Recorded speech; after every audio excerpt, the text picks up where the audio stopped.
Good afternoon, people. So how is it going? So how is the preparation going? I think we're meeting every weekend. That's what it is happening, right? During weekdays, you are preparing for your prelim specific subjects. That is what I have been told. Good afternoon, everyone out there. And I hope the spirit is still high and you are still working hard towards your goal. So I am hoping that. And in case there is some ups and downs which happens, just trust me, it's part and parcel. It happens with every aspirant. So if it is happening with you, if there are some days which you are not able to perform as per your expectation, that is absolutely no issues. It's absolutely normal. It is absolutely fine. You don't have to have any kind of guilt for the fact that one day you did not study, or maybe in a row you haven't studied for, let us say, 2 days or something like that, or you have not been able to concentrate in your studies. Absolutely no issues. It happens, because this preparation is not like graduation level preparation where 1 month dedicatedly you will study and you will sail through. This is a very long process. All that matters is that you should have confidence, you should have confidence in your own ability, and you should have trust in this process of preparation, faith that is required. Nothing else is required. So I know I have been receiving a lot of calls that ma'am nahi padha ja raha hai, notification aa gaya hai, pressure बढ़ रहा है. Absolutely no issues. हो जाता है, कोई बड़ी बात नहीं है. बस कोशिश यही करो कि वो ज़्यादा prolong नहीं हो. If for a day or two you're not able to study, just close your books. Just don't study. अब तो खैर कोविड वापस बढ़ रहा है, तो मैं ये भी नहीं कह सकती कि बाहर जाओ घूम आओ कहीं पर, but take a break, talk to your friends, talk to your parents, just enjoy, watch movies, Netflix देख लो थोड़े दिन, 1-2 दिन थोड़ा रिलैक्स कर लो, चिल कर लो, ठीक है, लेकिन टेंशन नहीं लेनी है. And okay ma'am, please dictate while writing on the board. Fine, I will do that. So many a times it happens. Why am I saying this? I came for the class because I thought that initial 5 minutes I will talk about this. That see, there are a lot of issues right now. The thing is that prelims ka bhi pressure hai. I'm sure many of you would have been preparing for your optional also. And then we have also started with very main specific topics, right? And ethics is no easy, because you've been preparing for the first time. ठीक है, ऐसा नहीं है कि ethics में कोई rocket science है, नहीं. But the thing is that we are preparing it for the first time, तो थोड़ा सा pressure create हो जाता है कि समझ नहीं आ रहा answer writing कैसे करें. Whatever I'm teaching, maybe एकदम वो clear नहीं दिख रहा है कि इससे answers कैसे हो जाएंगे. That is what I'm trying to tell you here. You don't need to worry. Let us just finish with ethics. I told you in the beginning only, in 1-2 classes you will not get a hang of it also. You just focus on what is being taught in the class. You get in it step by step and you will sail through, right? So just focus whatever is being taught in the class. Just focus that whatever is being taught, are you able to comprehend that or not? How will you use it? That is secondary. That we'll discuss later, how we are supposed to use it, how we are supposed to answer the questions. And that is why I told you also, there are a lot of questions. I think some 4-5 questions of previous year we did mention in the previous 2 lectures, right? We have talked about difference between values and ethics. We did talk about that how professional competence is equally important as far as ethical concerns are there. So these are few things, or what is the difference between law and ethics, and I have given you the content, I've given you the answer. All you need to do is write down that answer on a paper. Just to, and क्यों हमने इतने simple level से start किया? Just to give you that confidence that you can also answer these questions. Patriotism wala question. All you need to do is define patriotism and write about your interpretation of patriotism. And I even told you the answer also. Mention about fundamental duties. Why are we starting with this simple level of question which have been asked in UPSC? Just to give you the sense of confidence. But even then, if you are not getting confidence, absolutely no issues. Because see, every weekend we are meeting. ऐसा तो हो नहीं रहा है कि हम रोज ethics पढ़ रहे हैं. हम सिर्फ weekends पे ethics पढ़ रहे हैं, right? तो सिर्फ 2 दिन focus करो. जितना क्लास में पढ़ाया जा रहा है उतना समझने की कोशिश करो, and rest everything can be kept on a side. Because I know there's a lot of pressure on you, because you will be writing your prelims for the very first time, और वो psychologically चलता रहता है कि अगर prelims clear नहीं हुआ तो mains लिखने का मौका कैसे मिलेगा. ये आपके साथ नहीं है, हमारे साथ भी था जब हम पहला attempt लिख रहे थे, ठीक है? तो ये बहुत normal thought process है. And actually I will also say that March आ गया है, mid March आ गया है, so now it is important that you start focusing on your prelims, because पहला attempt है, थोड़ा jitteriness होती है, ठीक है? But all I'm I'm trying to say is that don't lose confidence. And अगर आपको लग रहा है कि फोकस नहीं आ पा रहा है तो कोशिश करो फोकस लाने की, because at the end of it क्या होता है, most of us will and up saying चलो इस बार तैयारी अच्छी नहीं है, नेक्स्ट ईयर देंगे. ट्रस्ट मी, वो नेक्स्ट ईयर कभी आता ही नहीं है. The first attempt is your best attempt. Trust me, sometimes limited knowledge is like blessing in disguise. So you'll understand whatever I'm saying today later when you're going to experience the paper right in front of you. So don't lose focus. Try to concentrate. 1 odd, 2 odd days here and there is absolutely no issues. Don't ever have a guilt. Don't contemplate क्या नहीं किया है, contemplate क्या किया जा सकता है. ठीक है, जो चीजें बीत गई, जो समय चला गया, उसके लिए बिल्कुल परेशान मत हो, क्योंकि वो समय तो वैसे भी नहीं आना. So whatever time that has already gone, you should not crib over it. Okay, because that time is never going to come again. You should try to judicially utilize whatever time you have been left over with. Is that very clear? Is it making sense? Okay, chalo. We'll start on this note. And so the last thing that we were doing was socialization. Okay. So socialization, we did talk about what is the concept of socialization. We did talk about the different methods of socialization, right? And trust me, every now and then I'll be telling you about a friend of mine who cleared this examination in the very first attempt. थोड़ा मैंने आपको एक दो society के lectures में बताया था, और अब मैं आपको कभी कभी बताती रहूंगी. And you will realize that with average academic background, with average preparation also, you can clear this exam.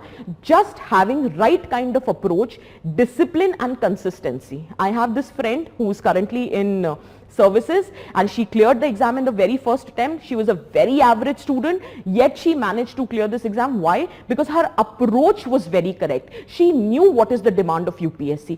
I was hovering here and there. I wanted to read every possible book. I wanted to learn every possible concept. Graduation में होता था ना, हर चीज करके जाओ. I wanted to revise one thing over and over and over again without even realizing this is a competitive exam. It cannot happen that ways. And she was very focused. This is what kind of questions UPSC asks, and this is how I'm going to prepare. She never used to read every possible book in the market. Never, never. She was very clear. Current affairs का weightage है, मैं current affairs करूंगी. Optional मुझे करना है because that will help me sail through. ऐसे I have to nail. She knew it there and then कि what is she supposed to do. And she was very consistent. She used to hardly study for 5-6 hours every day. That's it. Nothing beyond that. मैं पढ़ती थी 12-13 घंटे. क्या हुआ? कुछ नहीं हुआ. 3 अटेम्प्ट के बाद भी नहीं क्लियर हुआ. ठीक है. So the point here is she was very, और मैं हमेशा सोचती थी यार बताओ 5-6 घंटे पढ़ती है, क्या इसका सिलेक्शन होगा. She is not serious about the exam only. I used to keep telling her that. First attempt she cleared it, and she knew she is clearing it. ऐसा भी नहीं था कि फ्लूक में हो गया. Prelims देने के बाद she was having the clarity कि मेंस लिख रही है. मेंस देने के बाद she was very sure. The day we ended up with our last mains exam, she was like, Smriti, let's start preparing for the interview because I think I'm getting the call. I was not confident, and which resulted I did not get the call. She got the call.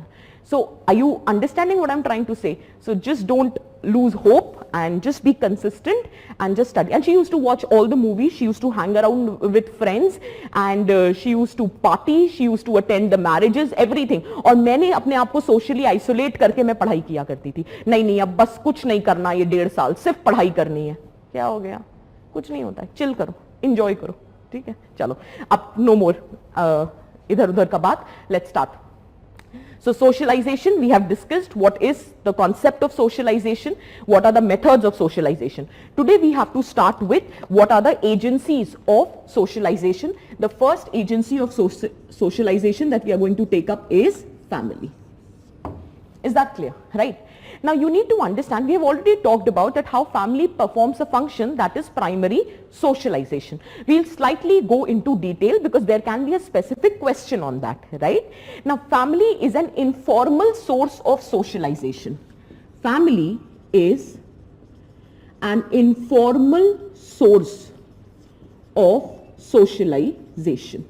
Now socialization word is clear. Induction of the child into society's culture is known as socialization. Family is an informal source of socialization. The family members, parents,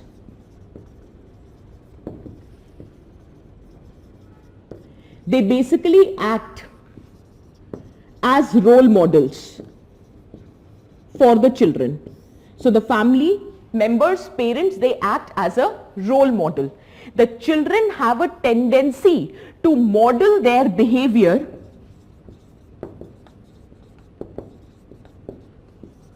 around them. So the children have a tendency to model their behavior around the behavior of the parents. Is that clear? So family is an informal source of socialization. Parents and family members, they act as a role model. What I mean by role model is that the children are modeling their behavior around parents or the family members. Family plays a very significant role in value consensus. If you remember the last lecture, I said for any society to survive, there has to be stability, there has to be order, there has to be cohesion. If you remember that, I said for any society to survive, the society needs to have stability, it needs to have order. And for that, one of the prerequisite is value consensus. We have already done that if you remember. So अगर किसी भी society को survive करना है, for sure है, the society needs to be stable. There has to be a social order. There has to be cohesion in the society. And in order to ensure these things, one of the precondition is there has to be value consensus. And which agency helps in ensuring value consensus? One of the agency is family. And how family ensures value consensus? By socializing the children in their formative years with respect to the societal values. So how family ensures value consensus? By socializing the children in their formative years. Formative means early years. In their formative years with respect to societal values. So whatever values are there in the society, they socialize the children in their formative years, that is primary, early year, with respect to the societal values. Is that clear? Are you writing? Are you writing these things? I hope you are understanding. When I write on the board, that means I'm not going to dictate. So you have to keep writing these things. It's an informal source of socialization. Family members, parents are acting as a role model. Family plays an important role in ensuring value consensus. How it does that? By socializing the children in their formative years with respect to societal values, right? Now, how it helps the children? Do you realize that when I am socializing you accordance to the value which is existing in the society, that means the children learn to conform to the societal norms, and hence they are integrated in the society.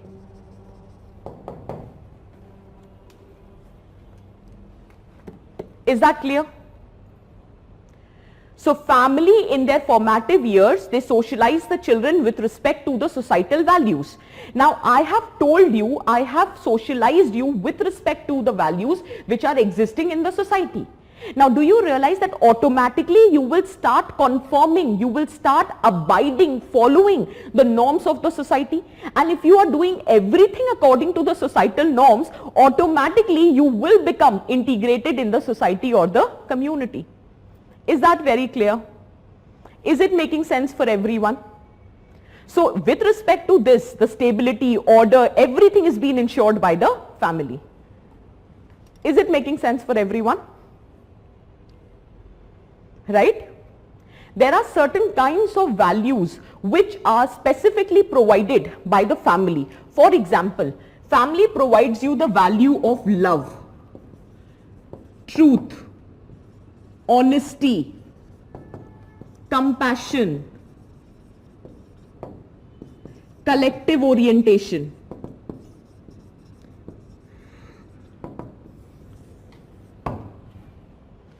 These are the values which are provided by the family to the children.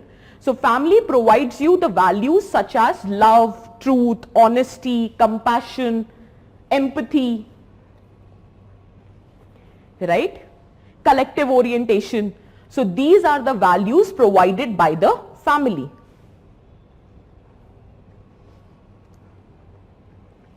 Now, having said that, I am sure now you have a clarity that value is nothing but the preference. ये तो समझ आ गया ना, अब तो confusion नहीं है ना. I have given you such detailed diagram and flow chart that value denotes your preference. Now tell me, does your preference always remains the same?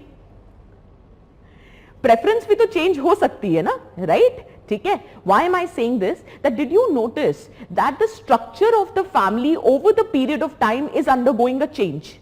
Traditionally, we all were joint families. Now we are more and more nuclear families, right? There are different types of families which are emerging. Remember, I gave you those options: live-in, cohabitation, right? Single parent family, right? The concept of household is emerging, right?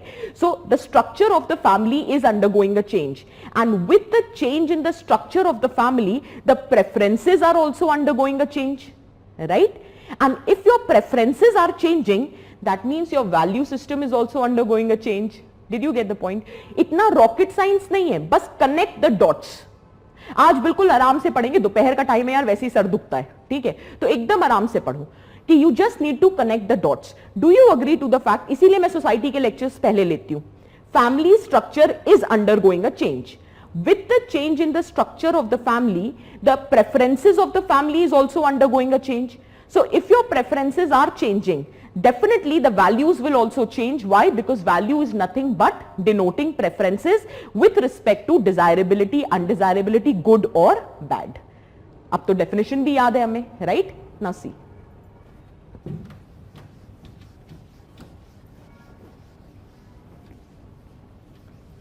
Let us say we were joint. The structure is undergoing a change. The preferences have changed.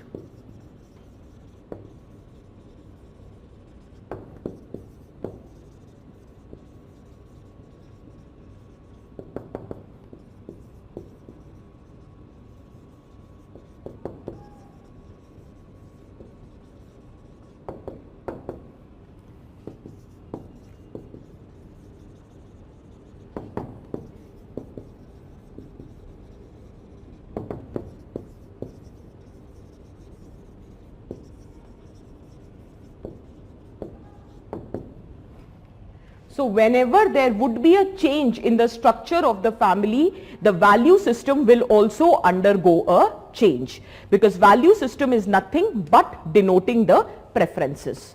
Is that clear?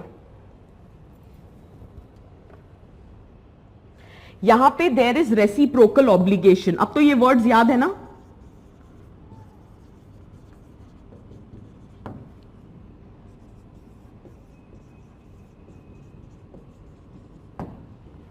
Reciprocal एक दूसरे से, obligation एक दूसरे के प्रति. I am sorry for the Hindi, just to make you understand. Reciprocal obligation, I am obliged towards you, similarly you are also obliged towards me. So our interaction with each other is governed by reciprocal obligation. Remember I told you the problem of self-alienation. You are acting or interacting with each other according to the expectation. Why? Because there is reciprocal obligation in a joint family. Nuclear family में चक्कर ही खत्म है. Everyone is self-centered.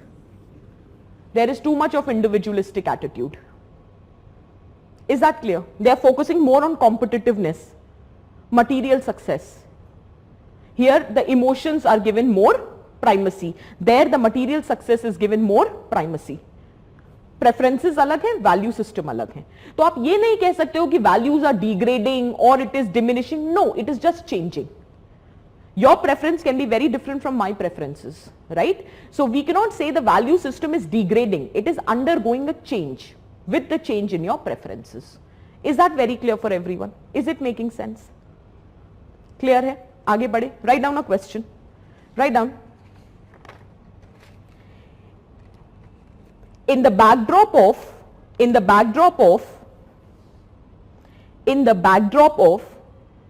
changing structures of family, in the backdrop of changing structures of family, in the backdrop of changing structures of family, briefly discuss its impact on the values of the children. Briefly discuss its impact on the values of the children. Briefly discuss its impact on the values of the children.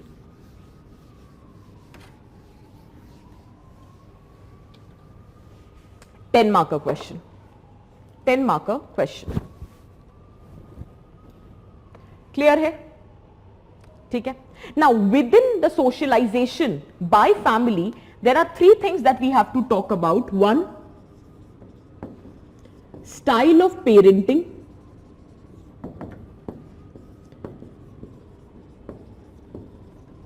Role of mother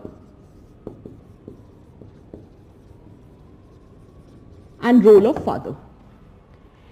This will help you in writing the answer and we'll discuss. ठीक है? नहीं Parth, you need to understand there are two different things. I told you, relative permanency mein when the environment changes drastically, now the environment has changed, it is becoming very difficult to hold on to joint families. Why? Because the opportunities are varying, right? So ऐसा नहीं है कि joint families have totally disintegrated. Some amount of functional jointness is still retained, but largely we are seeing different forms of families. Not only nuclear families, but nuclear family with extended ties. Functional jointness is there, but residential jointness is not there. So definitely the environment has significantly changed, because of which the value system has undergone a change. I told you, relative permanent. More or less it remains permanent, but then it depends. If the environment has drastically changed, obviously there would be a change in the value system. Is that very clear? ठीक है? Style of parenting, role of mother and role of father. There are three types of parenting. One is autocratic parenting. Second is democratic parenting. And third is permissive parenting. Autocratic parenting is basically, do you realize that this style of parenting is very important, because the style is nothing but it is determining how the parents are behaving or what techniques the parents are using to shape the value system of their children. So how they are ensuring socialization would be determined by the style of parenting that the parents are resorting to. There are three styles of parenting. I'll make you write everything now, but just listen. Autocratic parenting says, I will completely restrict your autonomy. ठीक है? So the parenting style is that completely the parents are restricting the freedom, liberty, autonomy of the children. And not only that, they are forcefully imposing their value system on the children. कुछ याद आ रहा है? This is the most common style of parenting as far as traditional Indian society is concerned. Don't ask, just follow. This is how you have to do. Why are we supposed to behave like this? Why? Because we have been behaving like this since ages. यही सुनने को मिलता है ना parents से, जब हम पूछते हैं ऐसा हम क्यों कर रहे हैं, ऐसा क्यों नहीं कर रहे, right? Because when you seek awareness, जब आप और जैसे यूपीएससी की तैयारी और करोगे और वापस जाके अपने पेरेंट्स को बताओगे कि नहीं नहीं ये गलत है, ये ऐसे नहीं होना चाहिए, दो किताबें क्या पढ़ ली तुमने, इतनी बातें आ रही हैं तुमको. This is how parents act, right? बहुत, और ये कोई, this is a traditional style of parenting in India, that we try to impose our value system on the children. Is that very clear? And we try to restrict the autonomy of the children. तो दो तरह के बच्चे तैयार होते हैं. Either they are totally compliant or they are totally rebellious. Is that clear? On the other hand, there is another form of parenting, that is democratic parenting. Democratic parenting में the power distance, बहुत आराम से सुनो, democratic parenting means the power distance between the parents and the children is not very much, not very strong, as in whenever children want, they can freely interact with their parents. ये भी नहीं possible होता है. इतनी patriarchal societies हुई हैं, girls they still have the fear to interact with their fathers in many of the families, traditional families, right? So the point which I'm trying to make here is, in democratic parenting, the power distance between the parents and the children is not very high. As a result, the children can freely interact. So the communication between the parents and the children is two-way. The parents do not impose their value system on the children. The relationship is governed by equality, rationality, mutual trust. You trust your children. अभी तो क्या होता है, पड़ोसी ने आके कहा, अरे शर्मा जी आपको पता है आपका लड़का नुक्कड़ पे सिगरेट फूक रहा था, बस आओ देखा न ताओ लगा दिया बेटे को, अरे पूछ तो लो फूक भी रहा था कि नहीं. Are you getting the point? So mutual trust is missing. So democratic parenting says the relationship between the children and the parents is governed by mutual trust, equality and rationality. And even if you want to condition the behavior of your child, you will resort to rewards, not punishment.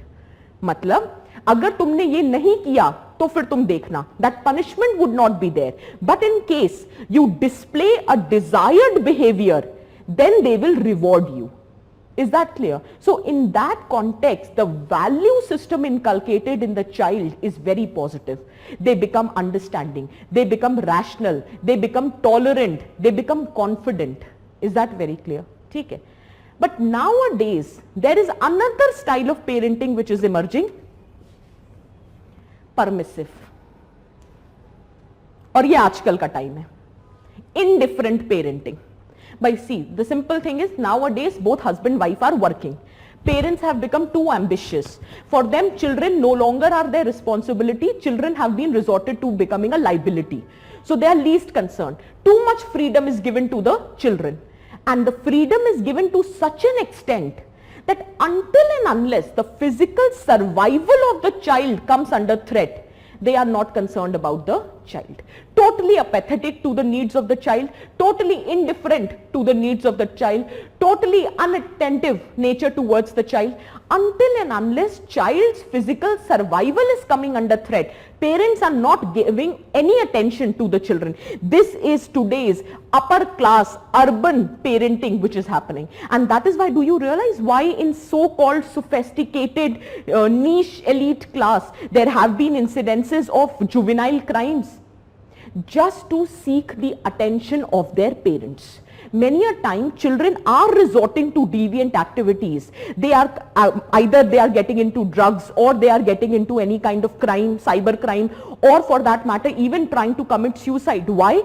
Just to seek the attention of their parents. Because this permissive parenting is a style of parenting that until and unless the physical survival of the child is not coming under threat, the parents are totally indifferent. Do you realize that this kind of value system, what kind of future generation is getting created? That is the problem in the current context. Is that very clear for everyone? Is it making? I don't know. Sharma ji comes very naturally, and I'm sorry if anybody has that Sharma surname, but that comes very naturally. I don't know why. Is that very clear? Autocratic, democratic, permissive? Write down. Style of parenting. Write down. It refers to the behavior, displayed by parents, it refers to the behavior displayed by parents to discipline their children. It refers to the behavior displayed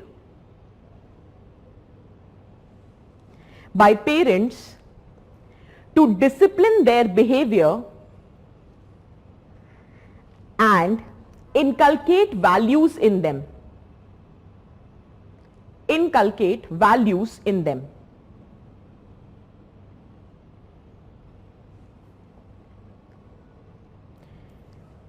There are three styles of parenting. There are three styles of parenting: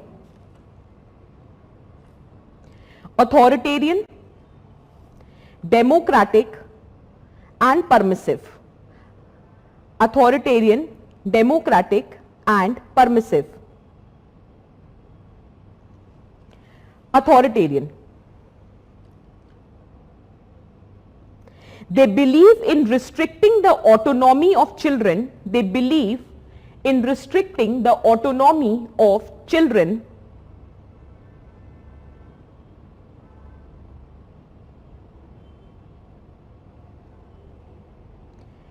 impose their value system on child, impose their value system on child,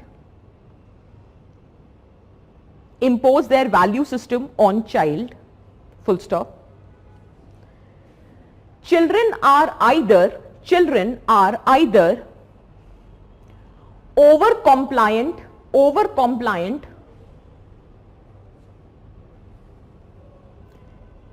hostile. Children are either over compliant or hostile. Surya, I was not explaining. I was just giving a basic tendency of Indian society, and that doesn't come in English. ठीक है? You tend to remember Sharma ji always in Hindi. That is the only problem, Surya. Anyway, next. Hence the children develop the following values. Hence the children develop following values. Lack of cooperation,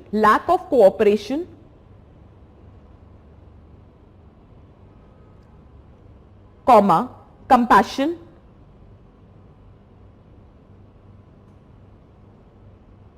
more authoritative,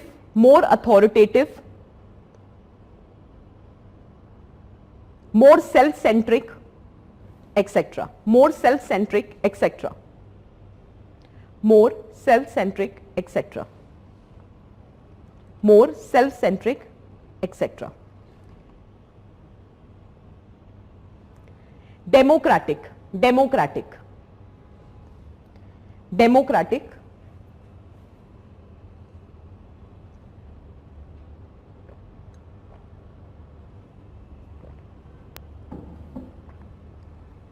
They deal with children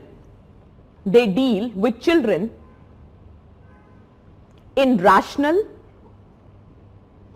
issue-based manner. They deal with children in rational, issue-based manner,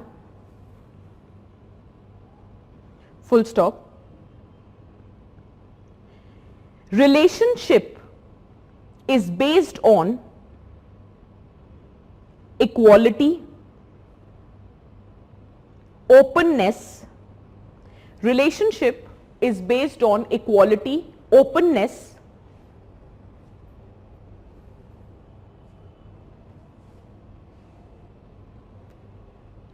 receptive of feedback, equality, openness, receptive of feedback.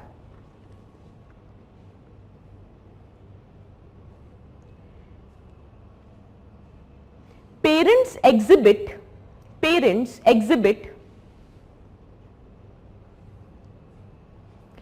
values of tolerance, patience, etc.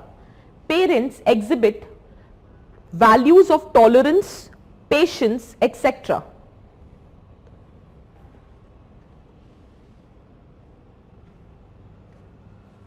Tolerance, patience, etc.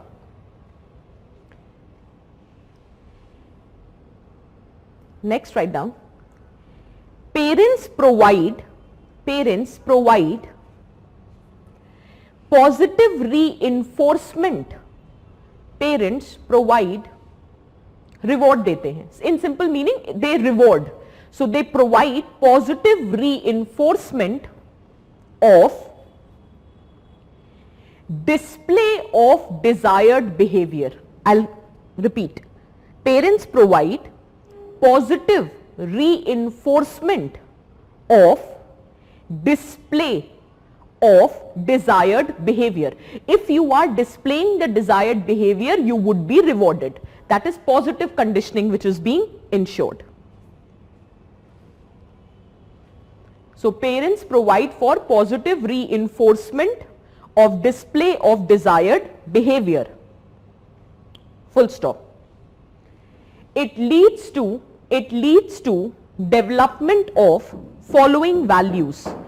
It leads to development of following values: objectivity, tolerance, cooperation, empathy, compassion, etc. Objectivity, tolerance, cooperation, empathy, compassion, impartiality, etc. Self-centered means, Devansh, that you are only thinking about your selfish interest. Even if in the process of pursuing the interest you might cause harm to others, but you are ignorant or you are indifferent to that fact. You are only focused on pursuing your own selfish interest without even thinking about that maybe in that process you might end up harming others. So you are inward looking. You are just thinking about your own interest. That is self-centered attitude. Next, permissive parenting. Permissive parenting.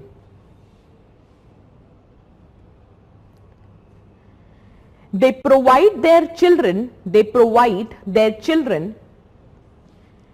as much freedom, as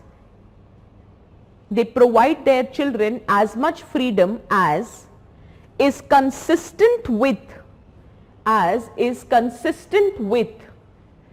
child's physical survival. Consistent with child's physical survival. It is characterized by apathy. It is characterized by apathy,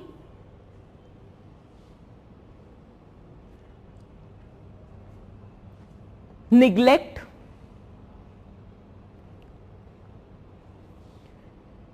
indifference, etc.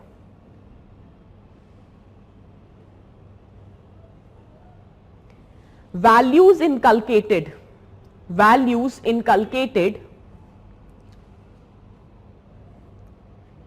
avoidance, apathy,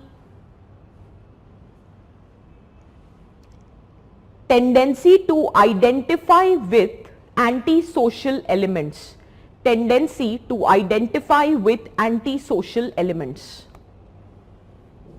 Nowadays, now listen, if the question comes, I think in last class one of the students asked ki how we are supposed to use these things. Okay? So suppose there is a question on juvenile delinquency. There is a question on deviance in general. Deviance means your behavior which goes against the established norms of the society. So any behavior of yours which goes against the established norms of the society is termed as deviant behavior. Why the suicide rates among youth is increasing? Can we say one of the reason is faulty style of parenting? That is, in current scenario, because of the compulsions to maintain a certain standard of living, the style of parenting exhibited by the parents are permissive in nature, because of which there is indifference towards the children, and one of the reasons responsible for their deviant activities. Is that very clear? Is it making sense for everyone? So you have to learn. I have already told you, margin, you have to make a margin. So there you can write that if the question comes on juvenile delinquency, if the question comes on suicide, if the question comes on youth, so this point can be written. Is that clear? Is it making sense? Can we proceed? Then, before I do role of mother, role of father, a general understanding, a myth which exists in the society is that the role of socialization has to be performed by the mother, because mother shares a very close relationship with the children. However, father is only there to perform the public roles, as in to earn money. Socialization is not the responsibility of the father. That's a myth. Father plays a very significant role in socialization, and father resorts to two means. One is observation learning. Now to these terms are not new for you. And second is conditioning. So father resorts to these two means. You observe the father and learn the behavior. They deliberately don't even have to teach you something. Father is a very significant role model for many children, right? So father plays a very significant role in socialization. This can be indirect socialization, this can be a direct socialization, conditioning, attaching rewards and punishment.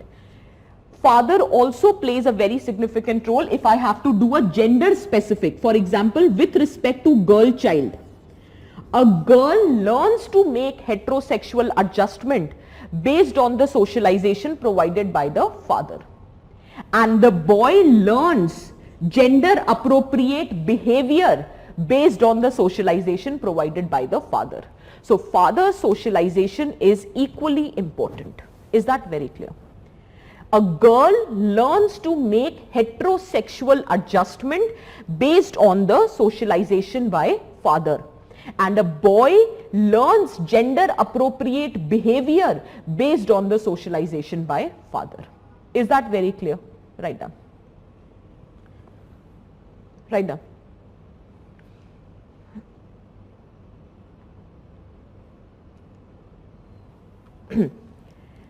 Father plays an equally important role in the value development of child. Father plays an equally important role in value development of a child through observation, learning and conditioning. Through observation, learning and conditioning. Next. Next point, through identification with father,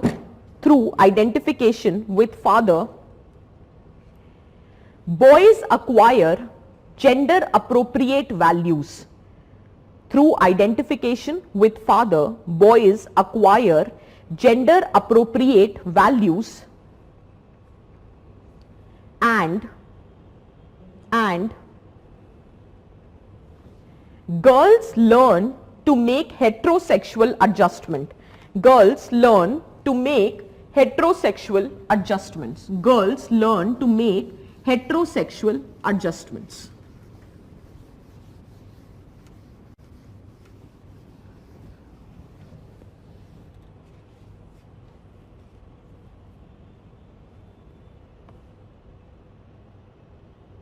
Nahi Prajwal, that is in general the problem of democracy, that it might lead to delay in decision making or indecisiveness. That has nothing to do with democratic parenting, right? And if we have to pinpoint only one of the negative functions, so it can be said, otherwise not. That's not the objective of today's lecture. Then we can say the best way to socialize is democratic parenting, or either of the three might best way for that. नहीं यार, obviously democratic parenting. ये पूरी कहानी सुनाई इसलिए है. Autocratic, too much indulgence in your child's life. Permissive parenting, totally indifference towards your child's life. There has to be a middle path. ये तो बुद्धा ने भी कहा था, any kind of extreme should not be resorted to. There has to be a middle path. So democratic parenting is required, right?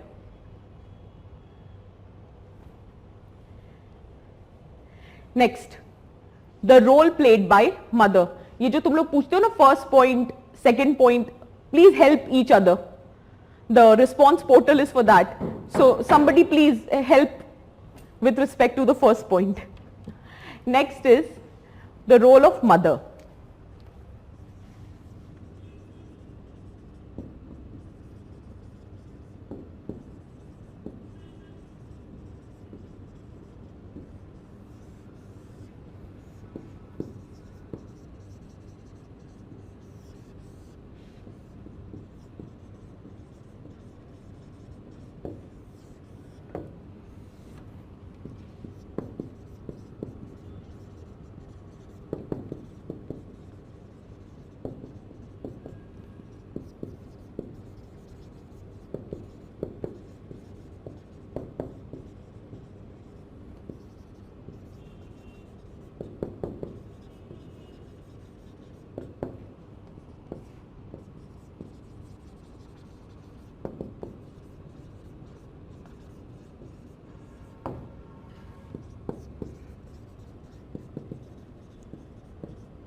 See, mother-child attachment is very important.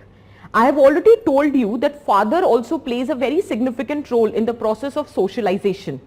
But having said that, we cannot discount the fact that largely it is the mother who plays a significant role, because she tends to spend more time. That is how Indian society has been characterized, that women is confined to the domestic space. Even if she is working, the caring for the members of the household or performing the domestic activities, she performs a major role.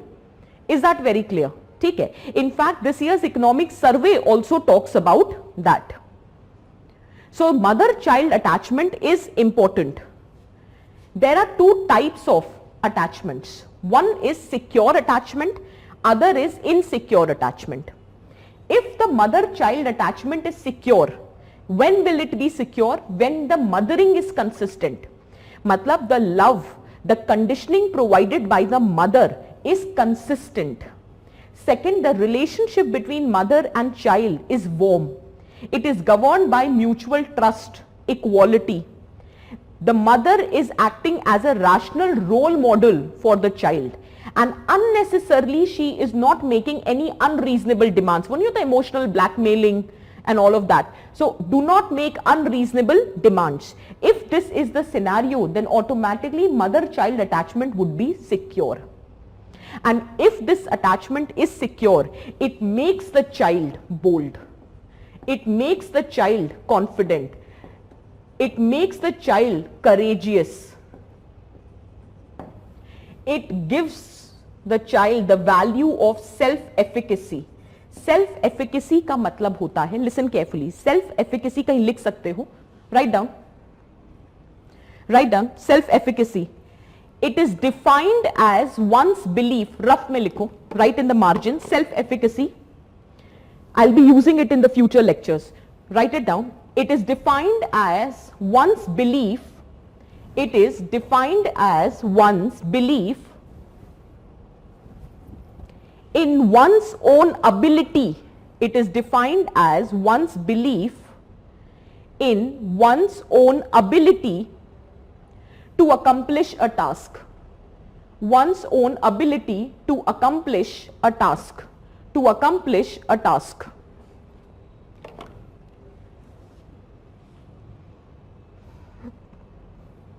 Clear here? On the contrary, if the attachment is insecure, and when will this attachment be insecure? If mother is indifferent to the need of the child, if she makes unreasonable demands, or there is overindulgence in the child's life, in such situations the mother-child attachment would be insecure. या तो mother is totally indifferent to the need of the child, or mother is irrational, making unreasonable emotional demands, creating emotional pressure on the child. There is overindulgence in the life of your child. Then the attachment becomes insecure. And if the attachment is insecure, then what kind of values? Obviously, the person himself will become apathetic, or there would be apathy, indifference, lack of fortitude बोल दो या lack of courage. Is that clear? Is that clear for everyone? So insecure attachment would be if there is extreme neglect or there is overindulgence. There is unreasonable demands, indifferent to the need of the child.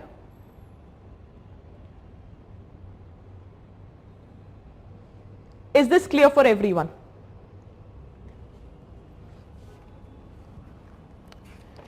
Write down a question. If you have written this much, then write a question.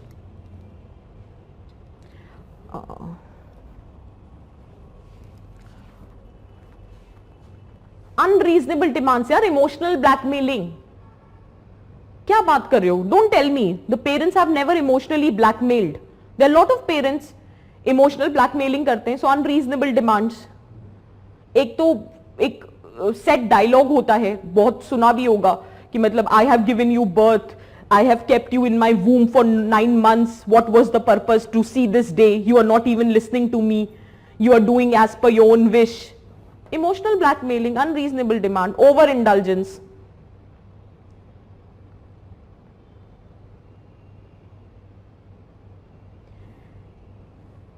Anything which is done in extreme is not good. You can care about your child's life, you cannot over interfere. Overindulgence, right? Unnecessarily indulging. The child should also be given their space. They are also human beings, right? There are different means of giving values. Imposing yourself without giving the rationale behind that would not serve the purpose, right? This is not the right kind of parenting. In fact, अभी हम पढ़ेंगे teachers का भी.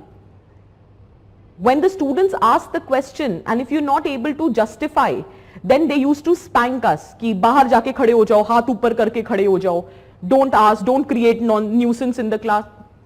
That was very common, but that's not how you should treat others, right? So overindulgence, over interference in someone's life. Even if the person is your child, you cannot do that. उनकी भी तो liberty है, they also have the freedom. Is that clear for everyone? Write down a question.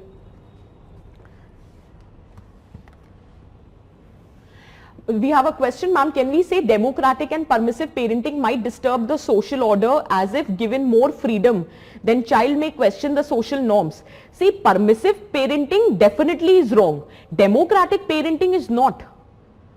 We have the right to question, even if there are social norms, and if the social norms are against human rights or they are against law of rationality, then they needs to be questioned. If there are certain social norms which are suppressing the rights of certain sections of the society, they need to be questioned. So democratic parenting definitely will not disturb the social order, Harshit, but permissive parenting is definitely wrong. Why did you bring the child to the world if you were treating, or if you're going to treat the child as a liability? You had the choice, na, whether to have the child or not. You, in first place, you should not have the child in case you don't treat them as a responsibility but as a liability. Right, Harshit? So permissive parenting definitely is a threat to social order, but democratic parenting absolutely not. And if you think that certain social norms needs to be questioned, absolutely you have the right to question. But the manner of questioning should not be violent. The manner of questioning should not threat the overall social fabric of the society. That's all. Constructive questioning is absolutely allowed. Is that very clear? Is that very clear? Okay. Can we proceed?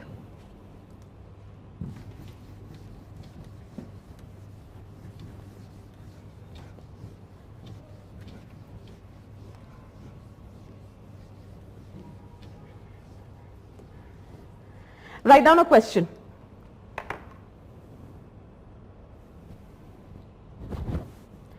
Discuss the influence that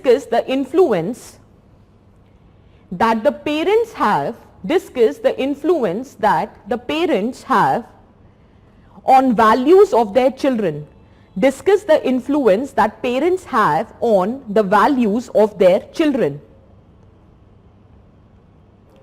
Why is it, full stop, why is it that at times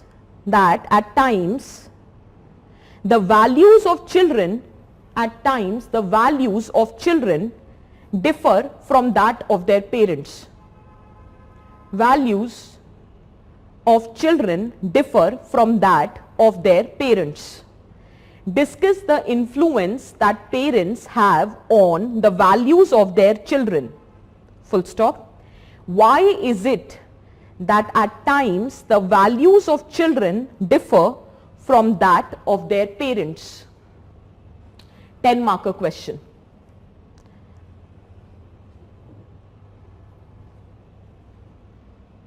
Can you answer the second part? First part you already know, we have already discussed in the class. Can you answer the second part? Why is it at times the values of children differ from that of their parents?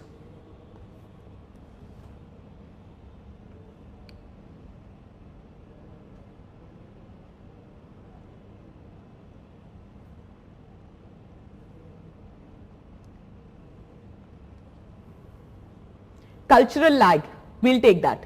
Very good, Saurabh. In fact, cultural lag ko let us connect generation gap. So obviously there is a time. Absolutely correct, Prajwal. Generation gap, we'll take that. So there is one point is generation gap. The second point, there are different agencies of socialization. Absolutely correct. And family is just one agency but not the only one. Brilliant. There can, बस उसी peer pressure वगैरह सब उसी में आ जाएगा. There can be one more factor, that there are new agencies of communication which are emerging. An unfiltered access. By agencies में तो education, religion, peer group, everything is coming. But there are new set of communications which are emerging, new means of communication, right? And there is unfiltered access. So not only the value system of your society is influencing you, or the culture is influencing you, even the global culture, the Western values are also influencing or shaping your values. Why? Because there is unrestricted access to different means of communication. That can also be added. Is that clear? Is that clear? And one point can also be there, lack of accuracy with respect to the perception of the value. मैंने तो आपको एक value दी, ठीक है, but might be the intention with which I was explaining that value, you did not understand that intention. You took it in some other capacity. So lack of accuracy with respect to perception of the values. Is that clear? For example, it has been said that everything is pre-written. Nothing can be rewritten, right? So now what we can perceive out of it is that आपको ये value system क्यों दिया गया? कि see, everything is pre-written, nothing can be rewritten. So don't take any stress and just put your best. Now this was there to motivate you, right? I'm just giving you an example that in order to motivate you, I'm telling that you don't worry, just put your best, because anyway everything is pre-written, nothing can be rewritten. I was just trying to motivate you. You took it another way. You said, why the need? What is the need to work only when everything is pre-written only and nothing can be rewritten? So maybe if it is already written that I would be selected in the examination, then I will be selected. What is the point in studying? Did you get the point? So it is the intention with which the value is being given. Maybe you have interpreted it in a different manner. Is that clear? So lack of accuracy with respect to the value perception, that can also be one of the reason. Is that very clear? Absolutely. Sometimes interpretation and implementation of the value can also vary. Is it making sense for everyone out there? See, you are giving me answer. तुम लोग कैसे कह रहे हो कि तुमको नहीं आता है and you are not understanding how to answer ethics question? See, you are giving me such brilliant points and I did not even mention that. Still you managed to do it. ठीक है? Will you be able to write? Communication gap. Absolutely, Ashutosh. We were talking about that point only. ठीक है? अच्छा, once repeat all the points. Will you help me, guys? Repeat all the points. So we were talking about generation gap. There are different agencies of socialization, right? There is unrestricted access to different means of communication, which is also shaping our values, and there is lack of accuracy with respect to value perception. Is that clear? Is it making sense? ठीक है? आगे बढ़े. Next agency of socialization is education. Next agency of socialization is education.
I'll repeat. Education is another source of socialization, agency. The only difference, it's a formal agency of socialization. It helps an individual. It helps an individual in developing cognitive skills. Cognitive skills are nothing but your brain-based skills. For example, your memory. For example, pattern recognition. Right? For example, learning.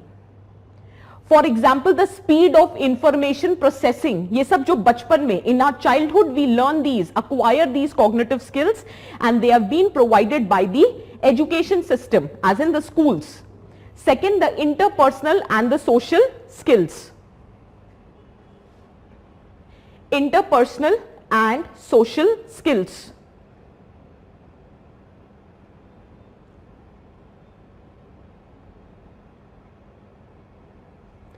Interpersonal and social skills is, it helps you understand how one is supposed to interact with others. You should be a good listener. You should maintain a eye contact. How the bodily gestures have to be maintained. All these interpersonal and social skills, you need to smile. You should not hold a grudge or a grumpy face. So all that interpersonal social skills you acquire, you learn at school levels. Is that clear?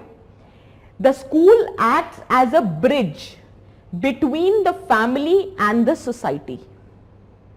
And how? It prepares the child for their adult role. In the family setup, remember I told you one of the dysfunction of family is us versus them, because at the family level you are living in your own cocoon. You are living with your own people. But when you step out of the family, you enter the arena of school. You learn to interact with those people who are neither your friend nor your kin.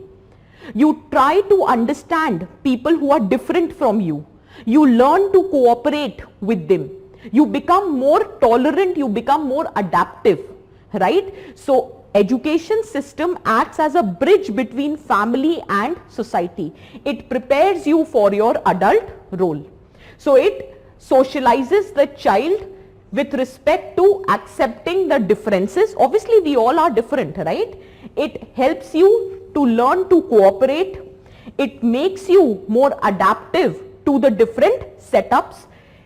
School is a place where a child learns to interact with those who are neither your friend nor your kin. Is that clear?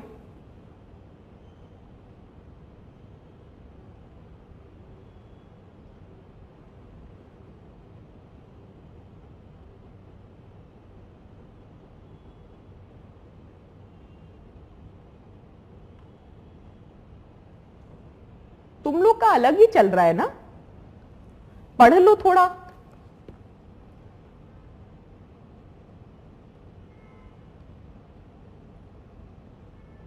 Harshit, we will discuss different agencies of socialization. Every agency giving you a different set of values. That is the problem. We'll discuss that. Let me finish all the agencies. There are different agencies of socialization, right? Your family is giving you a different set of values. Maybe your education system is giving you different set of values. Right?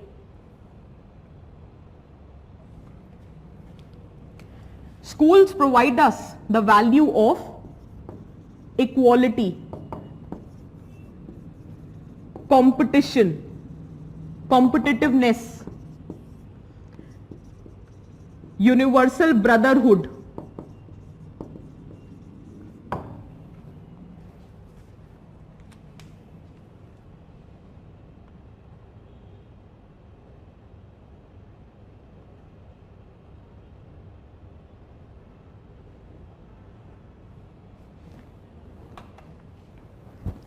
Clear है?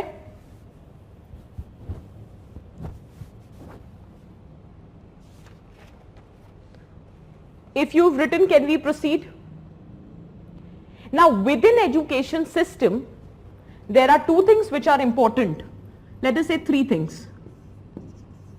Role of teachers, role of curriculum, and extracurricular activities.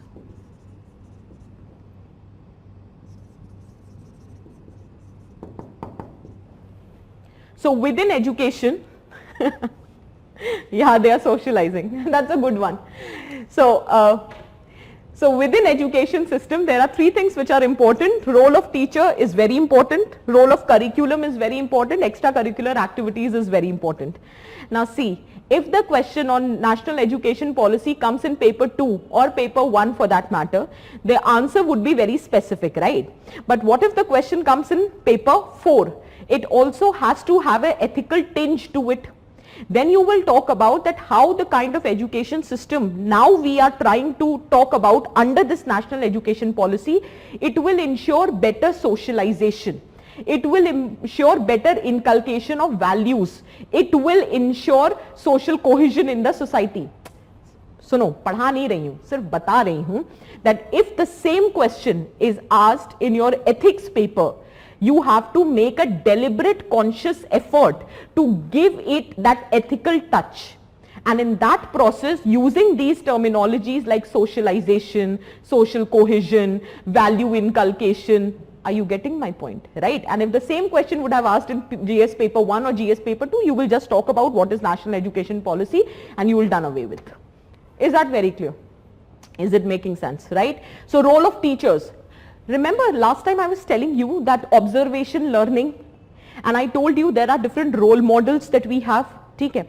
One of the role model, obviously your parents, your sibling. Okay. Teachers are also the immediate role models for many of the students, right? So how a teacher conduct himself or herself also has a very significant impact on the psyche of the child. Maybe today the impact might not be as strong. Today what I mean is in the later stages of your education. But in your formative years, for many children, they actually look up to their teachers, right? So the right kind of conduct when is displayed, for example, unbiased attitude of the teacher, commitment exhibited by the teacher, timeliness, diligence exhibited by the teacher, hard work exhibited by the teacher, gender neutral attitude exhibited by the teacher, that would have a significant impact on shaping the value system of the children. Is that very clear? In fact, whether the child will have the confidence in their own ability or not is also determined by the role of teachers in the early childhood. I'll give you an example. Do you realize that every individual has a basic human tendency that if you are behaving in a certain manner, we always try to identify that what has been the motive behind that behavior. ये होता है, मतलब consciously or unconsciously you will realize that we have a tendency to attach a motive behind a certain behavior. This is known as self-attribution, right? You are trying to attribute that what might be the reason behind this behavior of yours. Now there can be a positive self-attribution also and negative self-attribution. I hope you are understanding. Okay? I'll dictate everything which is required. Just listen to me. So positive and negative self-attribution matlab whether there is a positive reasoning behind your behavior or a negative reasoning behind your behavior. Okay? So teacher plays a very significant role. A child is curious. He or she wants to know why they are behaving in a certain manner. Now here comes into the picture the role of teacher. Now let us consider there is a student who is sitting at the corner and he is just looking outside the window. And he is just not able to understand why is he not able to focus in the class and he is always looking outside the window. He is curious to know. So out of that curiosity, he approached the teacher and he asked that, ma'am, why is it that I am not interested in the class and I am just looking outside the window? And the teacher replied, because you are good for nothing. You are the most useless kid. You are least interested in study. Tomorrow you will not do anything in your life. You will have no job, no money. Your life is totally gone for a dogs. This is what the teacher replied. Obviously the child was so demotivated, he started believing that maybe I am good for nothing. Maybe my IQ level is less than other. Maybe I am not able to comprehend anything which is being taught in the class. And you won't realize, because if you are the students who are preparing here, that means you are already in a privileged situation. There are many of the students who have gone through this. Whereas on the contrary, if the student asks and the teacher says that maybe, you know why is it so? Because you have extreme sharp mind. You are very curious and inquisitive about the environment. You are very environment loving person. That is why you keep looking outside the window. You are very observant. But listen, if you want to understand what is happening outside, then you have to focus in the class. You will get all the answers to your questions which is coming in your mind by looking outside the window. The child was all happy. I am environment loving person. This is the new thing I've learned about myself. I am very inquisitive. I'm very sharp. I have observation skills, man. So I am not some dumb child. Are you getting the point? This is how self-attribution works. That is why many a times we keep telling you, you guys are so intelligent, your answer writing is so good. There are certain limitations which if work upon, you will clear this exam in the very first attempt. You know why? Because sometimes the psychological motivation can bring all the difference in your effort. So keep telling yourself, if there is no one else to tell you how good you are, keep telling yourself, I can do it, I have the capability, and I can nail this paper, or any stage or any fight in your life, you can sail through it. So if there is some external force to motivate you, good enough. If not, you are enough for your own self. Stand in front of the mirror and tell yourself every day, I will finish my target today, and you will be able to do it. Is that clear? So that is positive self-attribution. Clear hai? Likho. Teachers are great role models. Teachers are great role models, and their action leave a great impact. And मैं बात करूंगी. I will talk. Ayushi, I will definitely talk. Pratmesh, Vishal, class coordinators, why are they not getting marks in the assignment? 2 marks should be given away just because they have made an effort to write the assignment. Right? So make sure, please ask the team to be slightly generous so that they get motivation to write the further assignments. ठीक है? चलो. Happy people, we'll ask the team to give you slight lenient marking so that you get motivation. Offline lectures जब होते थे ना, तो मैं class में ही असाइनमेंट चेक कर देती थी. उसका रीजन होता था, मैं थोड़े जेनरोसिटी के साथ मार्क्स दे देती थी, खुद में भी खुशी होती थी बच्चों को. ठीक है? So next time when offline centres will get open, you come to the offline classes, I'll personally check your assignments. Anyway, so right now they are great role models, and their actions leave a great impact on children in their impressionable age.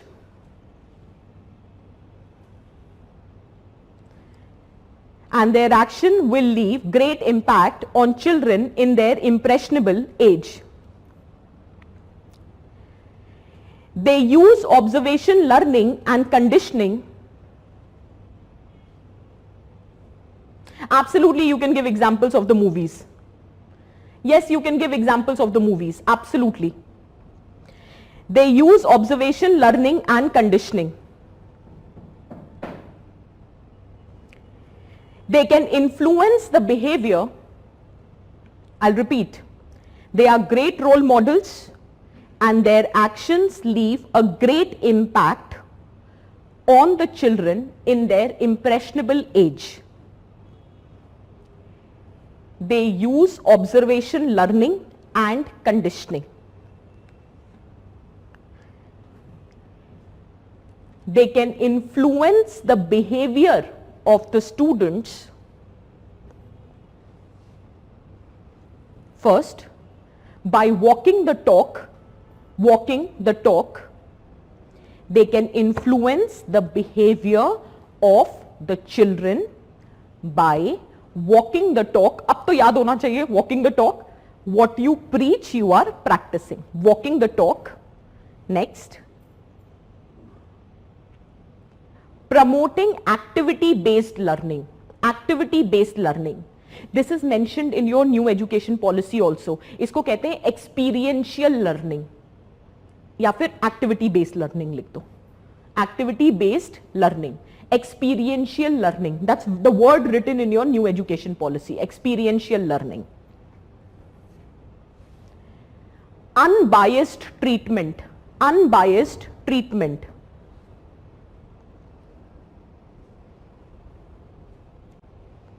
Commitment, diligence, timeliness. By showing commitment, diligence, timeliness.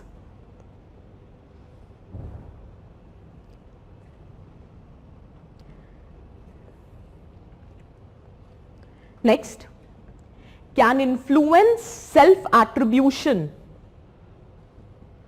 Can influence self-attribution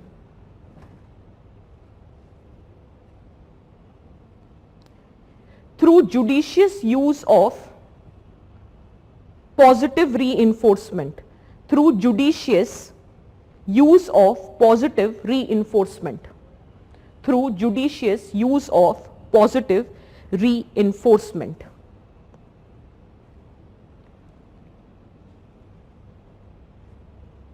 clear है? ठीक है. Next, role of curriculum.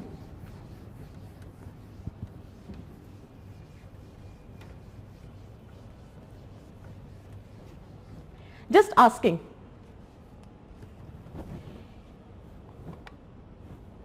Curriculum. What do you think, what kind of curriculum we should have, or what is the problem with the current curriculum? Tell me something about that. आप लोगों को response देना है ना. आज बहुत देर हो गई. I haven't asked any response. It's almost half of the class is over. So tell me, what kind of curriculum one should have to have the right kind of impact on the value system of the children? Tushar, it was saying showing commitment, diligence, timeliness, right? And the last point was they can influence self-attribution patterns through judicious use of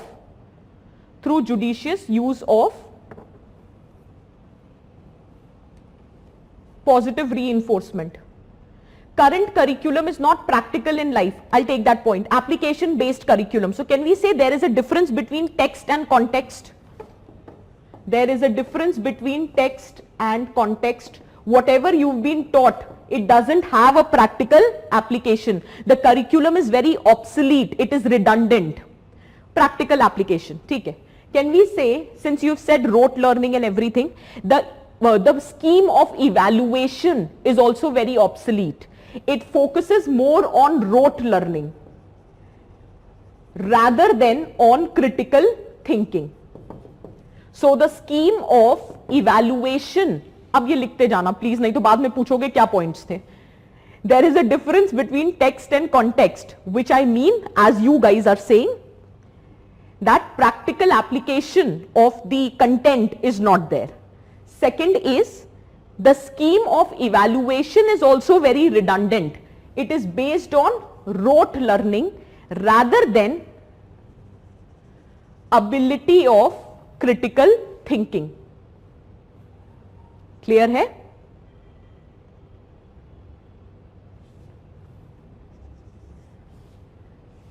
Third, there is lack of scientific temper in your content. It is more driven by ideological coloration.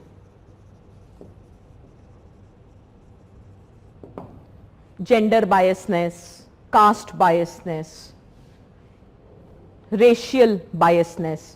So there is, the content is having more ideological coloration. There is lack of scientific temper. There is lack of scientific temper.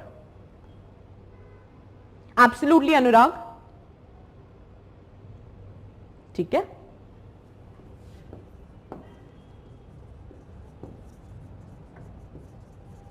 Lack of flexibility with respect to the choice of learning. You've been told what you're supposed to learn rather than being asked what you want to learn. That is the problem in the traditional education system, and all of these problems have been addressed in the new education policy. मैं आपको current से भी link करके इसीलिए बता रही हूँ. All these points have been addressed in your new education policy. They are focusing on vocational training. ठीक है? They are focusing on critical thinking. The examination evaluation pattern would undergo a change. The curriculum structure has been changed. Then obviously it would be driven more by scientific temper. There would be more flexibility. Now there would not be any watertight compartmentalization between arts, humanities or sciences, extracurricular, co-curricular. There would not be any kind of watertight compartmentalization. So it would be a holistic learning. We can say lack of holistic or comprehensive learning. Somebody was saying sports. So can we say lack of sports integrated, arts integrated learning. So there is lack of comprehensive holistic learning. What I mean by that is lack of sports integrated, arts integrated learning. Lack of vocational training.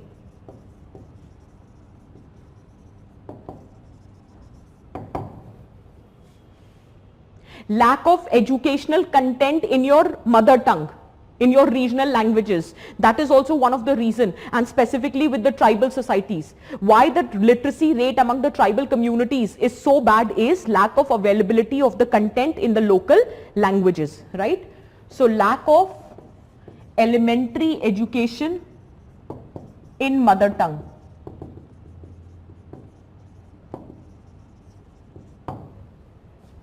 The content is not in sync with the socio-cultural milieu.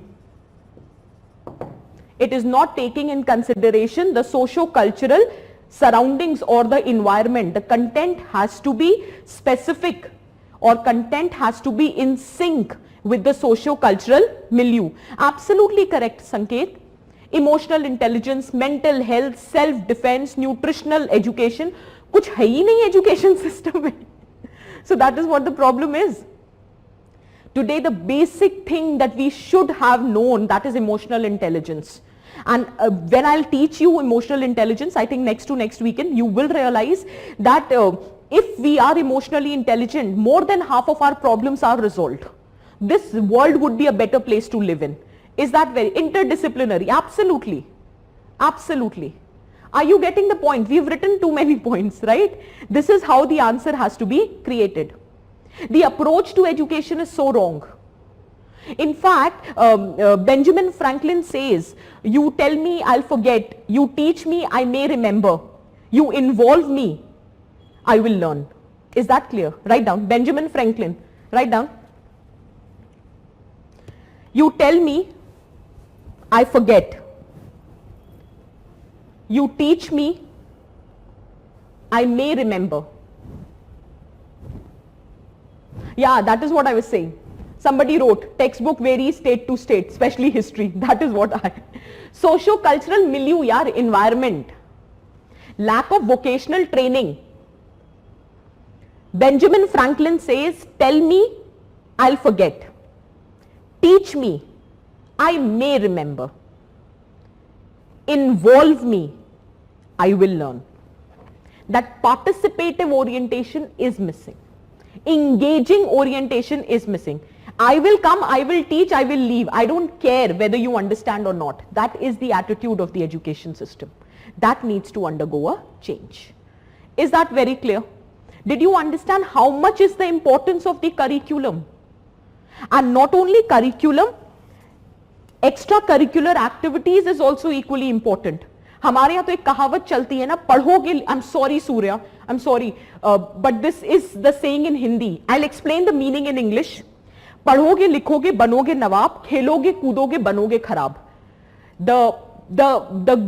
कहते हैं ना, the saying which has persisted in Indian context since ages is, if you will study, you will do well in your life. But if you are playing sports and if you are involved in sports, you cannot have a future. That is what it means, Surya.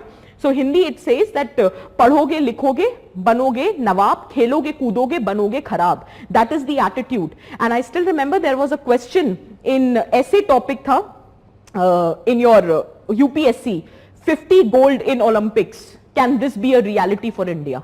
Really? Indians doesn't bother about sports. No matter how good you are with sports, the parents will say always, भाई पढ़ाई देखो पहले. अभी किसी ने बोला भी था कि फुटबॉल में you cannot football cannot give you food, right? Ronaldo ke coach ne, so teacher ne. So this is how it works, and this is specifically in Indian context. We know about a sports person only when they have earned the medal, they have won the medal. Uske baad we talk about them. So the actual struggle of their life, when they are struggling to fetch that one opportunity, that one medal, we are never with them. Only when they have won a single medal at any platform, then Indian media starts, hounding them, starts writing about them, approaching them. Then the government also starts giving them money. Are you getting? So we don't have an infrastructure where you create extracurricular activities is very important. Not only that you will build a future or a career, but you learn team spirit. You learn leadership. You learn to cooperate. You learn to share responsibility. Only when.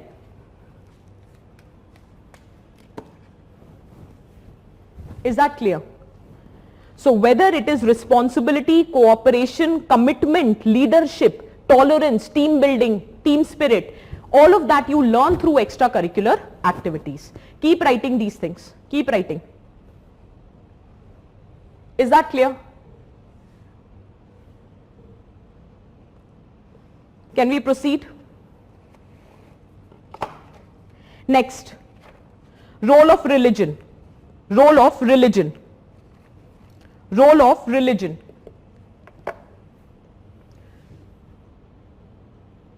Role of religion as an agency of socialization. Just write down. There is nothing to explain, just write down. Religion is a unified system of beliefs and practices. Religion is a unified system. आपने ये सब लिख लिया है ना? Have you written these points? No?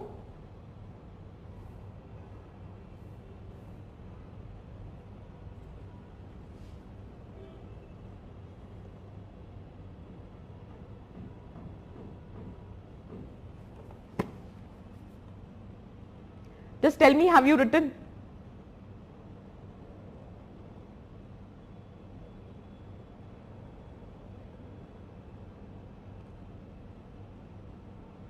ठीक है, वो एक बार दिखा दीजिएगा ना side.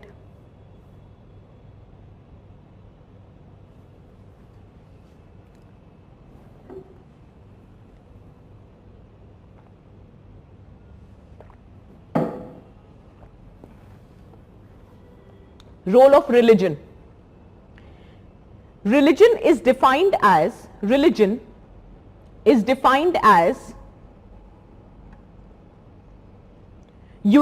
system of beliefs and practices. Religion is defined as unified system of beliefs and practices which unites people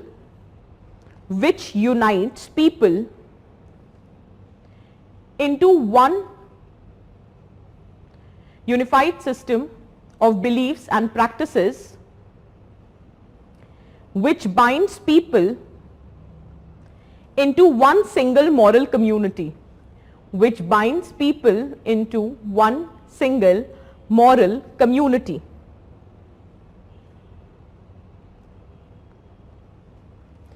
Religion should not be viewed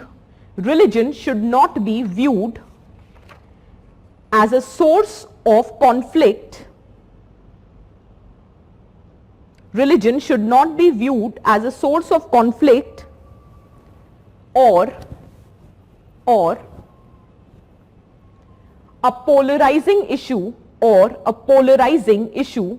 Religion should not be viewed as a source of conflict or a polarizing issue, but an essential socializing force. Essential socializing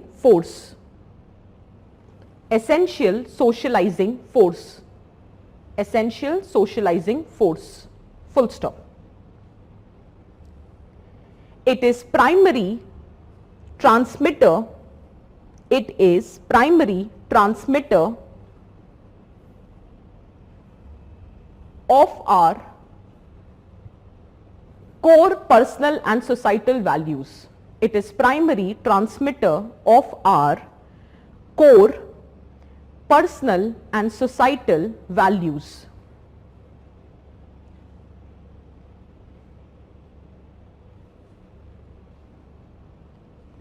In fact, values enshrined in our constitution, values enshrined in our constitution are fundamental precepts of most of the religion. In fact, what I'm trying to say is that the values which are enshrined in our constitution are the core fundamentals of most of the religion.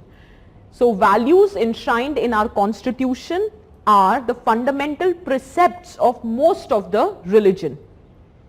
Equality, tolerance, example, equality, tolerance, universal brotherhood, social justice, etc.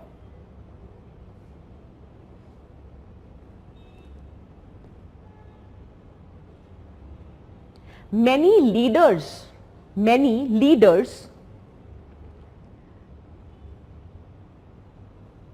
such as Martin Luther King, Mahatma Gandhi, Nelson Mandela, etc. You can give any example. Many leaders such as Nelson Mandela, Mahatma Gandhi, Martin Luther King, or any leader that you want to write, they have called upon the religious values, matlab they have referred to religious values to awaken the moral sensibility of the nation, to awaken the moral sensibility of the nation, moral sensibility of the nation. There is a saying na, that fear is a mother of morality. By very nature, we might have an instinct of doing something wrong, right? Might, let us say that we want to do, but there is a fear. Mummy लोग क्या कहते हैं या हमें बचपन में क्या सिखाया गया, झूठ नहीं बोलना, भगवान जी पाप देंगे. आई डोंट नो आपको क्या सिखाया गया, मेरे को तो यही बोला गया था कि one should not lie, otherwise God will punish you. So झूठ बोलना पाप है, भगवान जी पाप देंगे. So this is what we have been told, right? So out of that fear that might God punish us, we have started resorting to the fact that one should not lie. So fear is a mother of morality. This is how it works, right? Next, religion helps individual to cope up with the dysfunctional influences. यही मतलब था. Religion helps individual to cope up with dysfunctional influences. Violence, drugs, negative peer group. There are lot many dysfunctional influences which are existing around us. So that time religion helps us to cope up with them. It gives you that hope that everything will be right. Do not fall in their trap. Is that clear? Religion is opium of masses, as Marx put it. Right? Likho. Religion is opium of masses. Religion is opium of masses. It provides us the framework. It provides us the framework to manage misery. Provide us the framework to manage misery.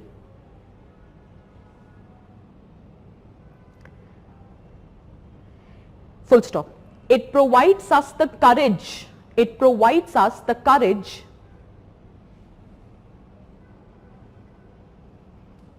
by teaching us It provides us the courage. First point I said, it provides us the framework to manage misery. That is why I said that religion is opium of masses. And how is it an opium of masses? It provides you the framework to manage misery. It provides you the guidelines, how you are supposed to manage yourself in a miserable situation. It gives you the courage where you accept your life experiences as something which is predestined by the divinity. Is that clear? There is divine predestination which is happening. Is that clear? Write down. It provides people courage by teaching us to accept life experiences as divinely predestined,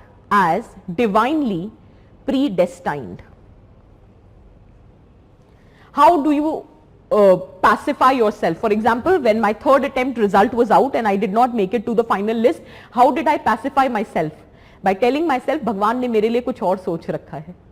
Right? This is how you pacify. Otherwise, imagine the situation was so distressful.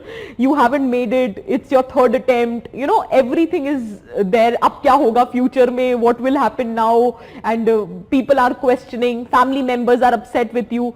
आप लोग कुछ और life में कितने सारे challenges आते हैं. यहाँ पे क्या आता है? भगवान. तो आप भगवान को मानो या नहीं मानो, whether you are a follower or you are an atheist, that doesn't matter.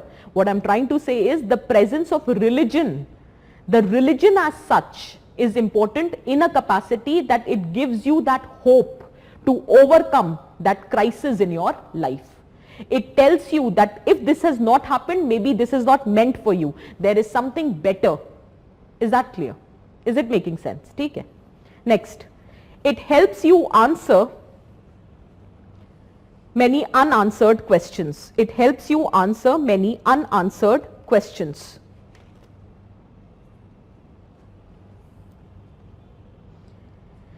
It gives an individual sense of belongingness. आज के टाइम पे थोड़ा गड़बड़ हो गया है.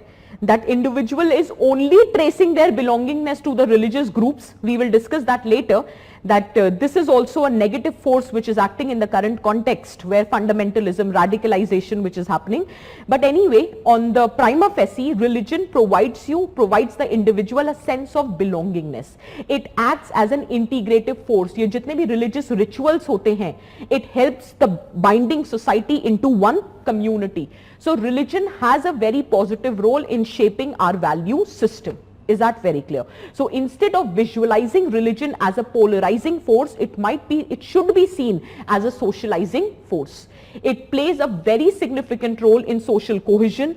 It plays a very significant role in keeping crime under check. It plays a very significant role in binding people together, right? So overall, the moral fabric of the society is upheld because of religion. So religion plays a very significant role in shaping our value system. Hence, it is an important agency of socialization. Is that very clear? Likho. Last mein likho. Overall, write down. Overall, religion plays a significant role in social cohesion, keeping the crime under check, social cohesion, keeping the crime under check, upholding the moral fabric of the society, upholding the moral fabric of the society, upholding the moral fabric of the society.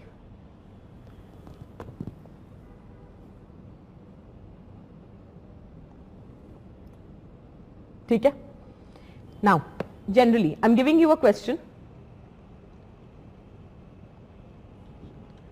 Write down. Value education empowers a person. Value education empowers a person to confront the challenges. Value education empowers a person to confront the challenges of contemporary Indian society. Discuss. Value education empowers a person to confront the challenges of contemporary Indian society. Discuss. Contemporary Indian society. Discuss. Value education empowers a person to confront the challenges of contemporary Indian society. Discuss.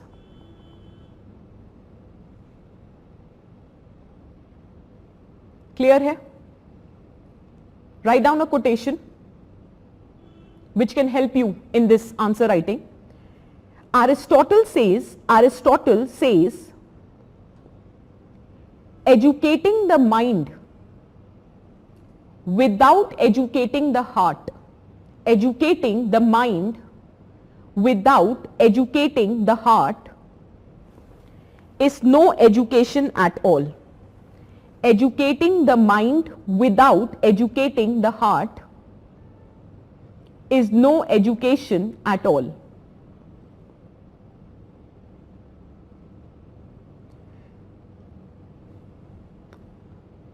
Educating the mind without educating the heart is no education at all. Next.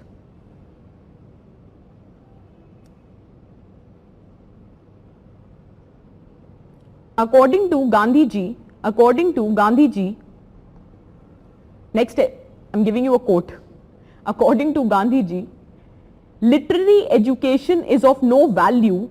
Literary education is of no value if it is not able. Literary education is of no value if it is not able to build a sound character. If it is not able to build a sound character. Literary education is of no value if it is not able to build a sound character. If it is not able to build a sound character. Now very quickly, you have 5 minutes. Tell me the structure of this answer. Tell me the structure of this answer.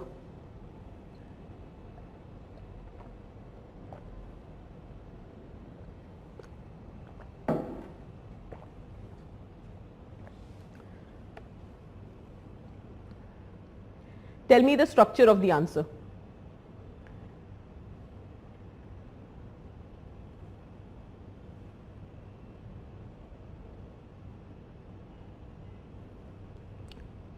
Anurag, yeah, I saw the question. I'm sorry, I forgot to reply. Yeah, authoritarian parenting is not justified under any circumstances, Anurag, because if you look at it, it says that I'm going to curtail your liberty. Liberty is a basic right which should be given to every individual, right? If I'm talking in a very theoretical manner, right? And second, it says I'm going to impose my value system on you without giving you the rationality why that value system is important for you or not. No. It has to be democratic. No, no, Anurag. It has to be democratic parenting. Absolutely, Amit, absolutely. Jyotika, why am I not giving break is because I will leave you early. I have a essay class at 5 o'clock. So anyway, I'm going to leave you early. I'll just finish this topic. Okay?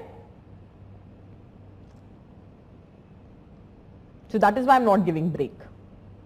Break हो गया ना 5 minute सोचो answer क्या लिखोगे ठीक है any one of the quote value education, how value education helps to overcome the challenges in Indian society. Very good Jay.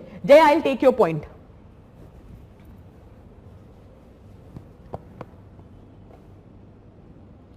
Anything else?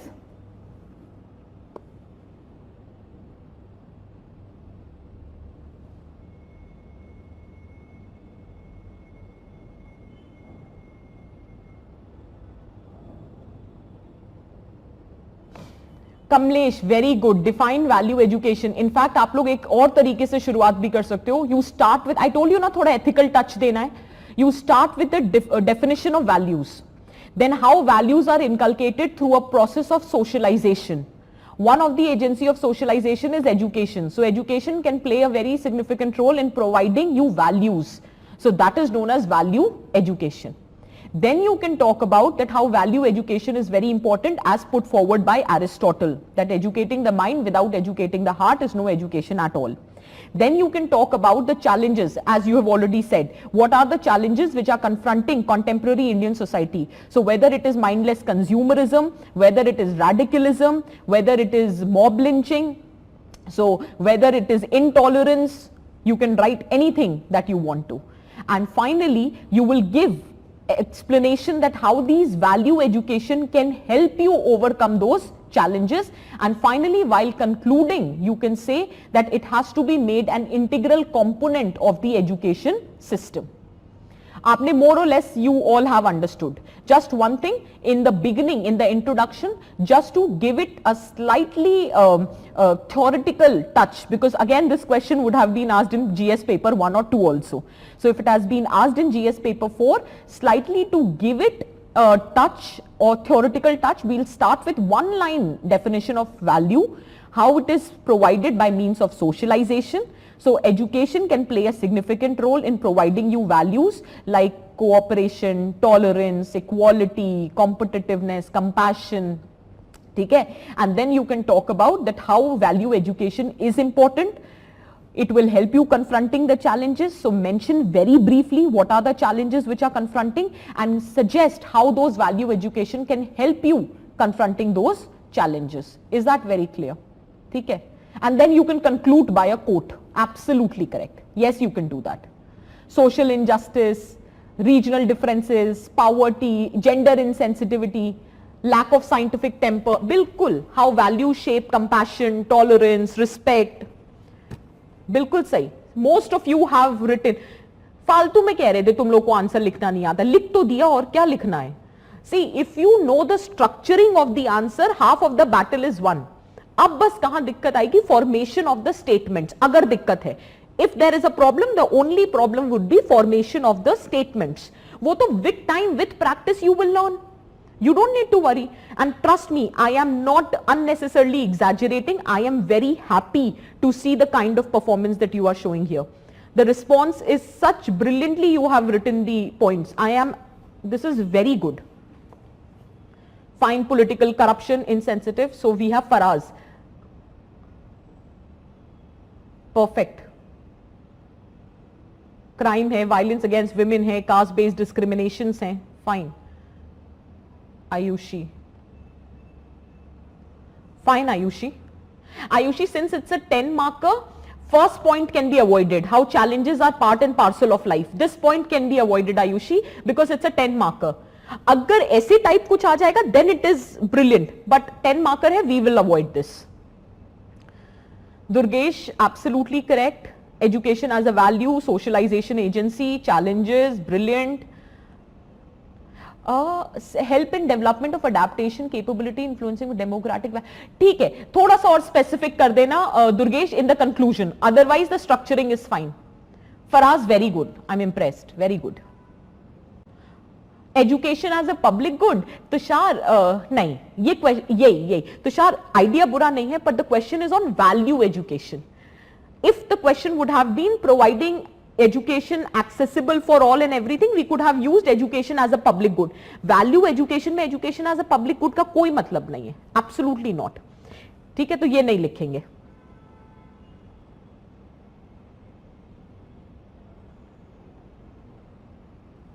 Fine. Radhika, just give the suggestion. How will you give value based education? Incorporating it in the curriculum. Moral science पढ़ाते थे ना school में. Makes sense. Most of you have written perfect answers. बस अब इसको elaborate करके लिखो, ठीक है? And still you face any problem, let me know. Sanket, very good. You've also mentioned it correctly. ठीक है? So एक आध changes करने हैं. Rest all your answers are perfectly written. Can we proceed now? Next, media as in, चलो 5 minute का break लेते हैं. I just need to get the board clean. बस एक टॉपिक रह गया है. फिर this topic of socialization would come to an end. Tomorrow say I will start attitude. I'll just very quickly take 5 minutes break. Board clean करवा दीजिए ना, ठीक है? 5 मिनट का ब्रेक भी क्या लेना है? Let me just give you an overview. So socialization, there is a chapter in your syllabus. Today we are finishing the chapter, right? There is just one thing in that chapter which we have not studied, that is role of leaders. Because obviously you cannot teach leaders. So I am giving you a question, that if I ask you a question that who has been the leader which has significantly influenced you in your life and in what capacity? Write a short note on that. Can you do that? Write a short note on the leader who has significantly influenced you in your life and in what capacity. आपको 2-3 leaders तैयार करने हैं जिन्होंने आपको influence किया हो, जिनकी teachings ने आपको इन्फ्लुएंस किया हो. This anyway you are studying for your essay paper. So this is one thing, because see, every leader, every individual will have a different set of leader. There might be some who is influenced by APJ Abdul Kalam.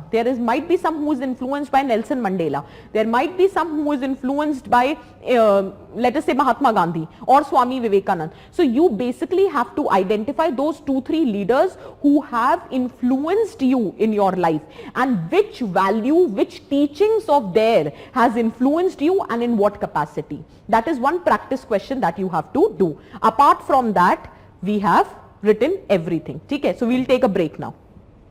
We'll take 5 minutes break. Yes, absolutely. We'll take a break. Revolutionary leaders depend करता है यार Venkat, to what capacity. Controversial नहीं होना चाहिए बस, और तो क्या ही है, ठीक है? क्योंकि revolutionary leaders often they resort to violent means which in certain capacity has not been justified. So let's just refrain ourselves from that. Reformist leader you can, revolutionary slightly questionable. ठीक है? Let's take a break now. Let's start very quickly. I'll leave you in some time. Yes, you can write Subhash Chandra Bose. Obviously, you can take religious leaders also. Please avoid film actors, absolutely, because Gautam Buddha, absolutely you can take. Sanket, see, take some standard leaders. APJ Abdul Kalam, Mahatma Gandhi, Nelson Mandela, standard leaders. ठीक है? So you can take those exams. You can at least start from there, because see, at the end of it, what you need to do is write a good answer. It's not about your personal preferences here. It is also about writing a good answer. And with respect to Mahatma Gandhi, there are too many teachings. With respect to APJ Abdul Kalam, there are too many teachings which you can relate to.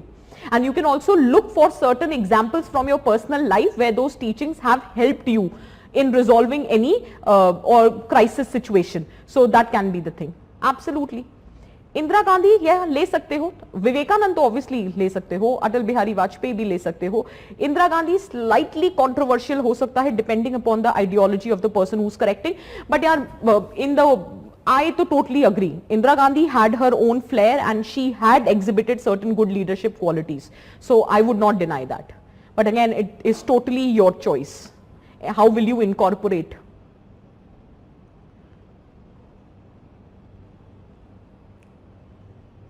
Yeah, they do, Harshit. Yes, they do. ठीक है? Now, चलो अब ये सारी बातें हो गई, अब आगे बढ़ते हैं, नहीं तो तुम लोग शुरू हो जाओगे. We have a doubt here, Smriti. The doubt is too long. But I got the essence what you were trying to ask is that basically what she has asked us is that in the last class we were talking about that same-sex relationship is unethical but it is legal, right? So then she is saying that everyone has their own preferences. For many people in the society, maybe same-sex relationship is not wrong. For many it is wrong. So what she is asking is that isn't it violation of Article 21 for people who was asking for dignified life irrespective of their sexual orientation?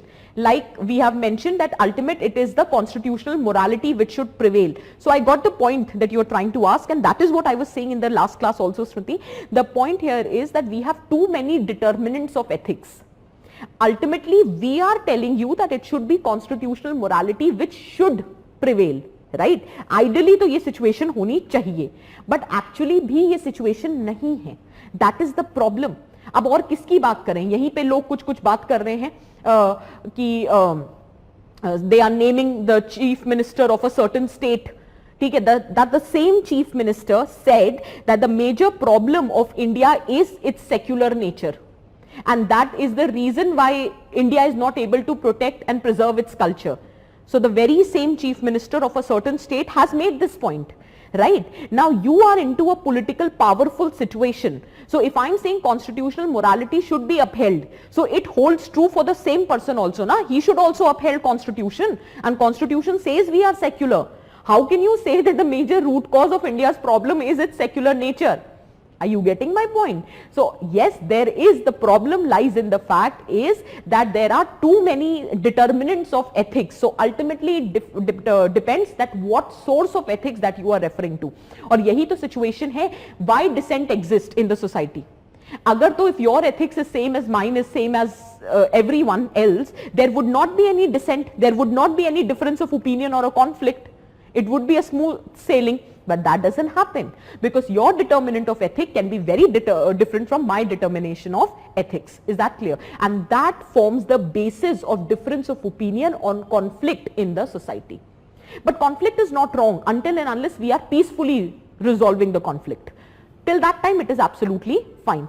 And yes, Ankur, I had seen your problem.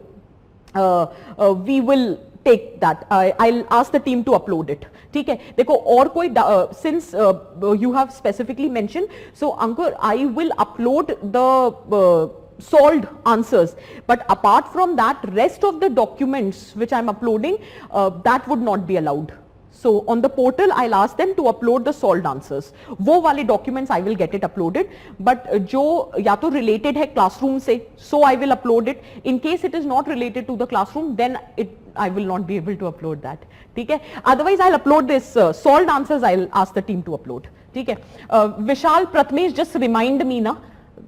अभी मैं आपको भेज दूंगी. आप upload करवा देना. ठीक है? Okay, Ankur, we are done with it. Cool? ठीक? Can we proceed? Chalo, let's quickly start. We are just left with one thing. Media as an agency of socialization.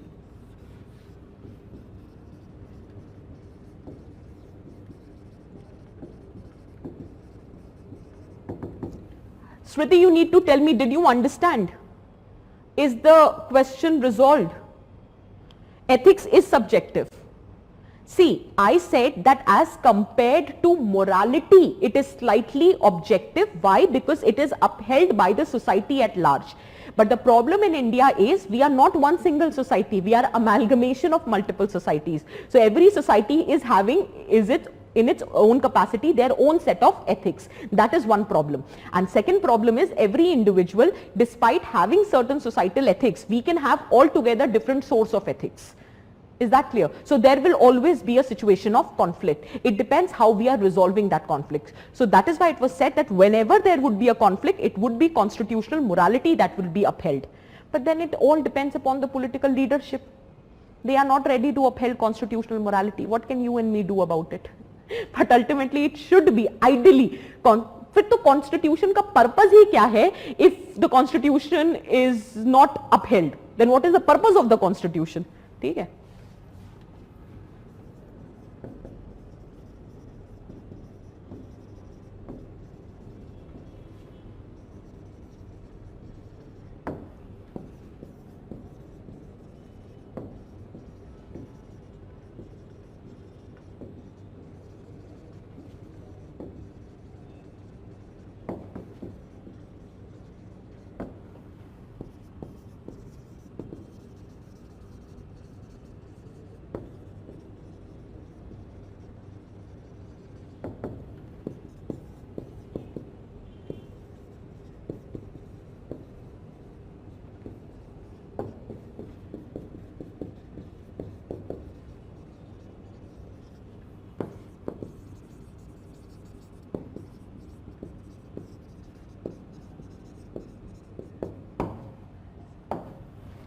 Media is a channel of communication. Here we are not only restricting ourselves to social media. We are in general talking about all the manifestations of media, whether it is your newspaper, magazine, television, radio, social media. So in totality, media is a channel of communication. ठीक है? And this media plays a very significant role in shaping our value system. It provides us the topic for deliberation, discussion. It influences our aspirations. Matlab what you want to do in life, what you want to achieve in life. It is also shaped by media. It also shapes our behavior or our attitude through vicarious reinforcement. What I mean by vicarious reinforcement is that, I think I have told this before also. Vicarious reinforcement is, we have a tendency, if we see someone getting rewarded for an act, then there is a very strong tendency or probability to imitate that behavior. So media, if it is glorifying positive, courageous people, if it is rewarding courageous acts, then automatically due to vicarious reinforcement we have strong tendencies to imitate their behavior. Lekin media kya karti hai? They are glorifying sycophants. So that is the problem in the society. So media is a very important agency of socialization. Till here it is clear. I'll repeat, it's a channel of communication. It shapes our value system. It provides us topics for discussion, debate. It influences our aspiration. It shapes our behavior, attitude through vicarious reinforcements. Is that clear? Media acts as a tool for social management,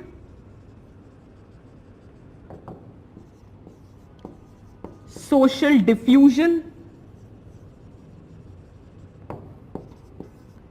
and social change.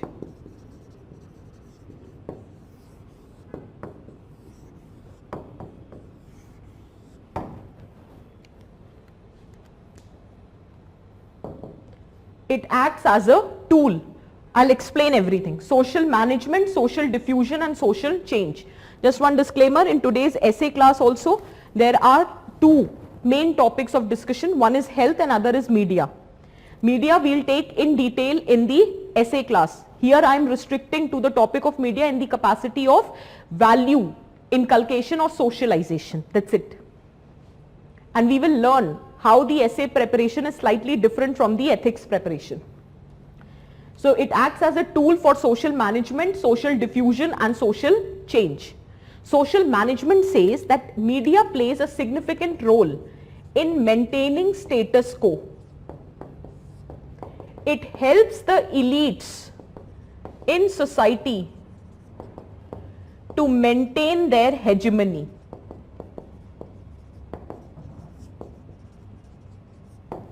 ये एक role है media का, यही तो media कर रही है.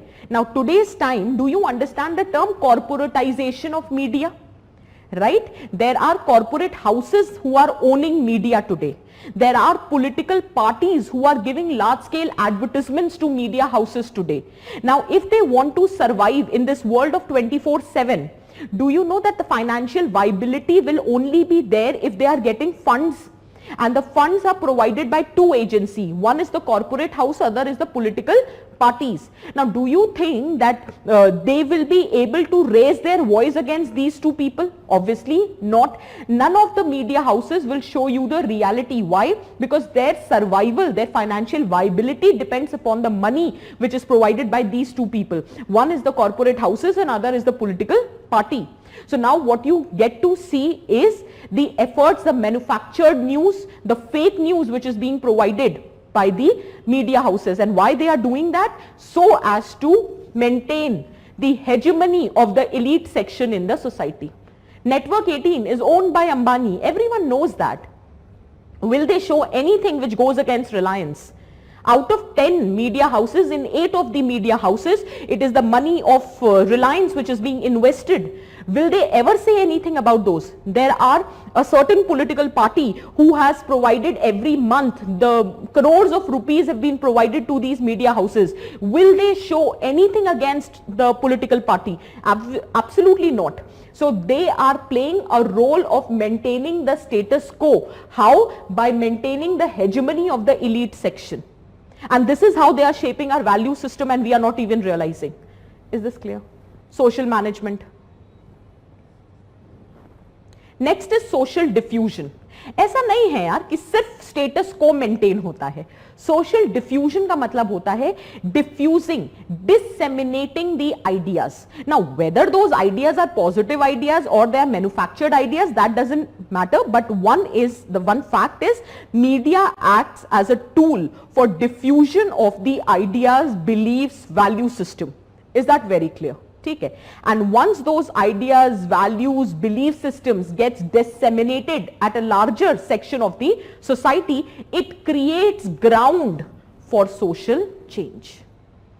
Is that clear? Social diffusion. Social management लिखा, ये 3 points लिखो. Write down.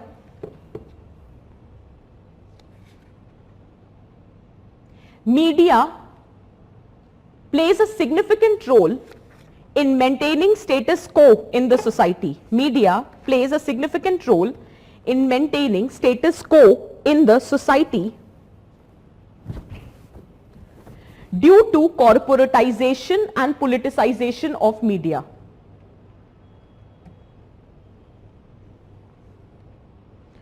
Corporatization or politicization of media.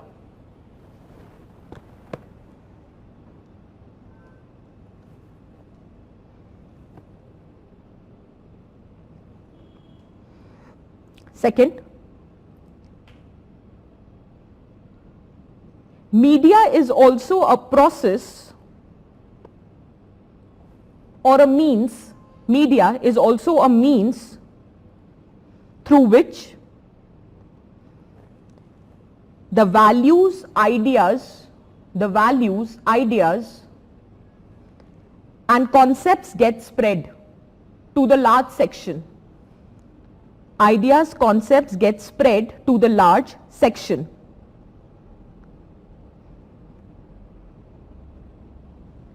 Which creates ground for social change in the society. Which creates ground for social change in the society. Which creates ground for social change in the society. Clear hai? You have 5 minutes. Divide your sheet into 2 parts. Give me positive impact of media and negative impact of media. Positive impact of media and negative impact of media. 5 minutes. Very quickly. Positive and negative impact of media. Total, in all. I'm not specifically talking about a particular media. I'm in generally asking. Positive and negative impact of media.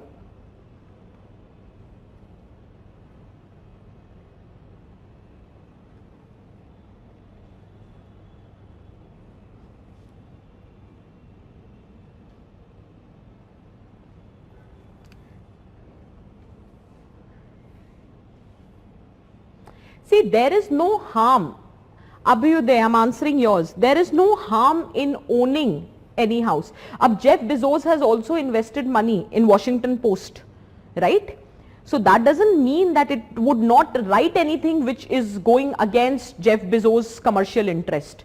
Washington Post has always been democratic and it will work or operate in the same capacity. It talks about your media ethics. It talks about your personal morality.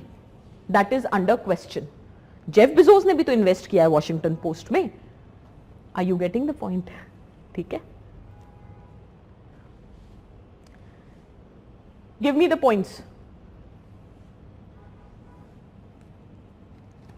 Media ethics needs to be upheld. Press Council of India needs to be made robust. National Broadcasting Commission has to be empowered. I still remember there was a time when Ayodhya verdict was out. National Broadcasting Commission has clearly outlined that what are the guidelines which needs to be followed by all the media houses with respect to Ayodhya verdict. None of the media houses have adhered to those guidelines. They have openly glorified a particular religious ideology in the background of Ayodhya verdict. Then what is the point of having a National Broadcasting Association? What is the point of having a Press Council of India? That is what is the problem.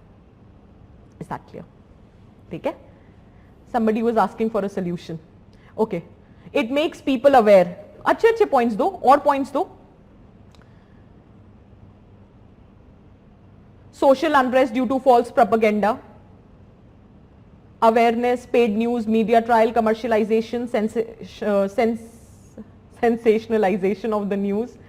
Okay, ठीक है, fine, fine, awareness, ठीक है, fine, politicization, ठीक है, चलो, very quickly, divide your sheet in two parts, very quickly. Positive impact, infotainment, infotainment, positive impact, infotainment, information plus entertainment, promotes scientific temper, positive impact of media. Infotainment promotes scientific temper,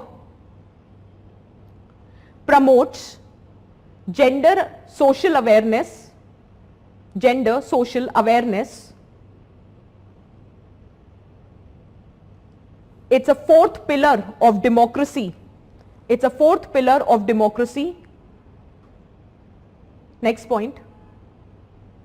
It upholds accountability, responsibility,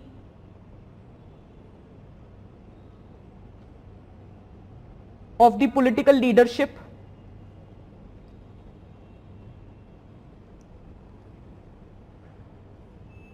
It generates awareness, rationality. People are more exposed to diversity. People are more exposed to diversity.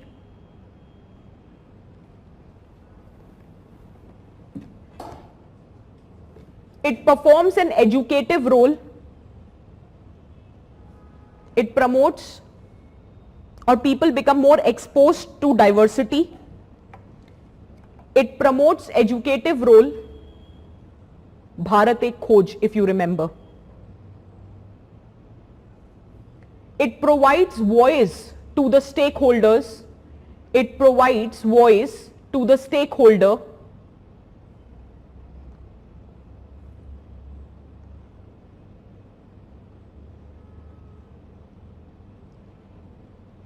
It brings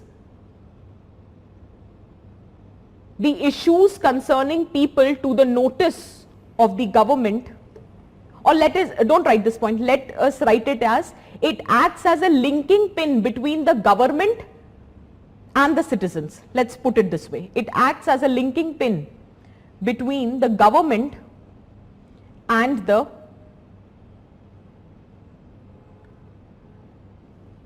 citizens. It creates acceptability for government policy programs among the people. It creates acceptability for the government programs among the people.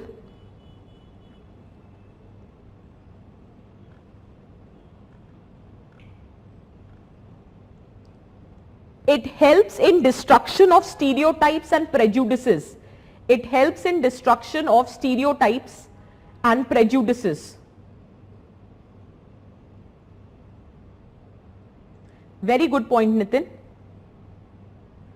It provides space for creative expression. It provides space for creative expression, specifically social media.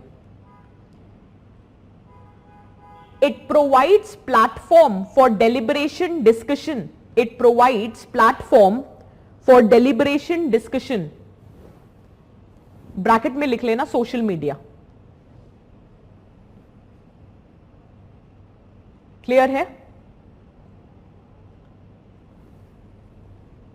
It strengthens democracy by creating an army of, it strengthens democracy by creating an army of informed and active citizenry. Informed and active citizenry. Informed and active citizenry. Clear hai? Obviously, we have discussed, Pawan, this point. Constructive criticism, we have discussed this point. Overall, negative aspects. Commodification, negative points likho. Commodification, consumerism, relative deprivation, promotion of prejudices, promotion of prejudices,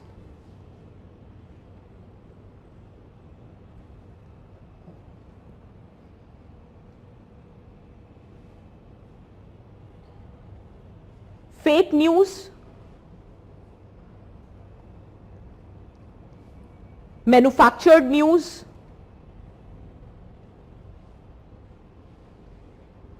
creating scope for social conflicts, creating scope for social conflicts,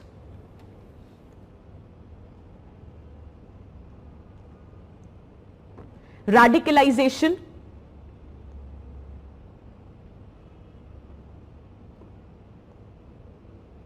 intolerance, etc. etc. Is that very clear for everyone? Now, I am giving you a question for your home assignment. We'll discuss this question tomorrow in detail. Write down a question. Write down a question. With proliferation of social media,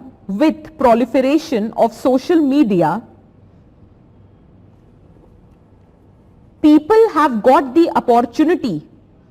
With proliferation of social media, people have got the opportunity. Relative deprivation, Devendra. With proliferation of social media, people have got the opportunity to express their views anonymously and more freely.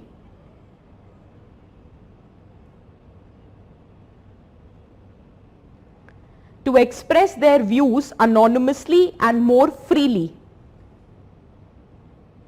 Full stop. What according to you is its effect? What according to you is its effect on social and political culture of the country? What according to you is its effect on social and political culture of the country? Social and political culture of the country. 10 marker. Try attempting this question. This is very specific to social media in the capacity of anonymity and free expression. Okay? So in that capacity the question has to be answered. Just for your reference, social culture means the beliefs, the value systems which are existing in the society. Okay? Ideas, ideology, beliefs, norms, that constitutes the social culture. Whereas what is the political culture means, your perception about the political system of the society constitutes the political culture. According to you, whether it is top down, bottom up, authoritative, democratic, okay? It is open, it is closed, it is participative. So what is your perception about the political system constitutes the political culture of your country. Is that very clear? Okay. Now there's one thing, all positives are so idealistic. Absolutely not, Aryan, absolutely not. When we say that it is an agency of infotainment, that is information, वो तो obvious है, इसमें idealistic क्या है? Information ही तो provide करता है ना media, और information provide करता है. Ideally एक media house का काम होता क्या है? There is a farmer protest which is going on. It is the job of the media to tell us why the farmer protest is going on. What was initially the provisions for the farmers? What is farmers bill? What is the take of farmers on the farmers bill? What is the stand of the government? That's it. That's the job of the media. Media will not tell us that, see, the farmer bill is, the protest is all politically motivated, it is all done by Khalistani people, it is the intervention or incitement by the opposition party. ये काम नहीं है media का. That is not the job of media. Media has to operate on facts. So providing us the information, acting as a linking pin between the government and the masses. That is not the idealistic thing, that is the expected thing. That's the most practical thing. When media tells you that this is the condition of women, this is the आप लोग articles पढ़ते हो, अब उसमें P Sainath, आशीष नंदी या जो भी आप लोग पढ़ते हो, Christopher Jaffrelot, Surinder Jodhka, these are the people who are writing. Now P. Sainath, he has worked on mass migration. He has given us information about the rural distress of farmer suicide. So he is making you aware about the plight of farmers. Isn't he creating awareness among you? right? If he is doing the good journalism, bringing to you the right information from the ground reality. आपको दिल्ली में बैठ के farmer के साथ क्या हो रहा है ये कैसे पता चलेगा? मीडिया के थ्रू. तो can you see how responsible role media has to play? It is creating awareness among us with respect to the amount of farmer suicides which are happening, the rural distress which is going on, the mass migration which is happening. How would I come to know that all of this is happening in India? What is the growth rate? What is the unemployment rate? Where the jobs are not being given? What is the plight of SSC students? Who is going to bring us this information? Who is going to question the government? Who is going to create the acceptance for a good government policy among the people? Media. That's the role of the media. Who educate us about the culture of India? Who tells us that how India is diverse? There are diversity with respect to Northeastern culture or South Indian culture or North Indian culture. Within North India, there is so much of diversity. Who tells us? Which is the platform? Media. And media doesn't only means what you see in the newspaper. There are a lot of other channels of media. Television is there, radio is there. Radio plays such a significant role in educative role. So social media, right? So this is the job, and none of these things are idealist. This is the most practical expectation from a media house. That is the role which media has to perform. Otherwise, why they take privilege in saying we are the fourth pillar of democracy if you cannot uphold democratic sentiments in the society? That is what the point is. Is that clear? But in the current situation, media has forgotten the role for which it was meant to be. Is that very clear? Is it making sense for everyone? This is just to tell you that none of these positives are idealists. This is most practical expectations that we have from media. The irony is now these expectations feel so unreal given the current nature of media that we are thinking that these positives are idealist and not the realist thing. Is that clear? So on this note, we are concluding the lecture. Reason being, at 5 o'clock I have essay class. So if any of you are coming for the essay classes, so essay mein we will discuss in detail about media, we will discuss in detail about health, and in case the time permits then we will take panchayat also, that how Panchayati Raj institution, in general how such topics can be addressed. With that, today would be the last lecture on essay class, and if time permits after prelims, वैसे तो जरूरत नहीं पड़ेगी because I think 5 test हैं, तो उसमें भी discussion में बहुत सारे टॉपिक्स डिस्कस हो जाएंगे. ठीक है, so we will meet in the evening class now. So on this note we will, अच्छा पीयर ग्रुप कल कंटिन्यू करते हैं. Mansi, thank you for reminding. अभी एक टॉपिक है पीयर ग्रुप, वो हम कल लेते हैं.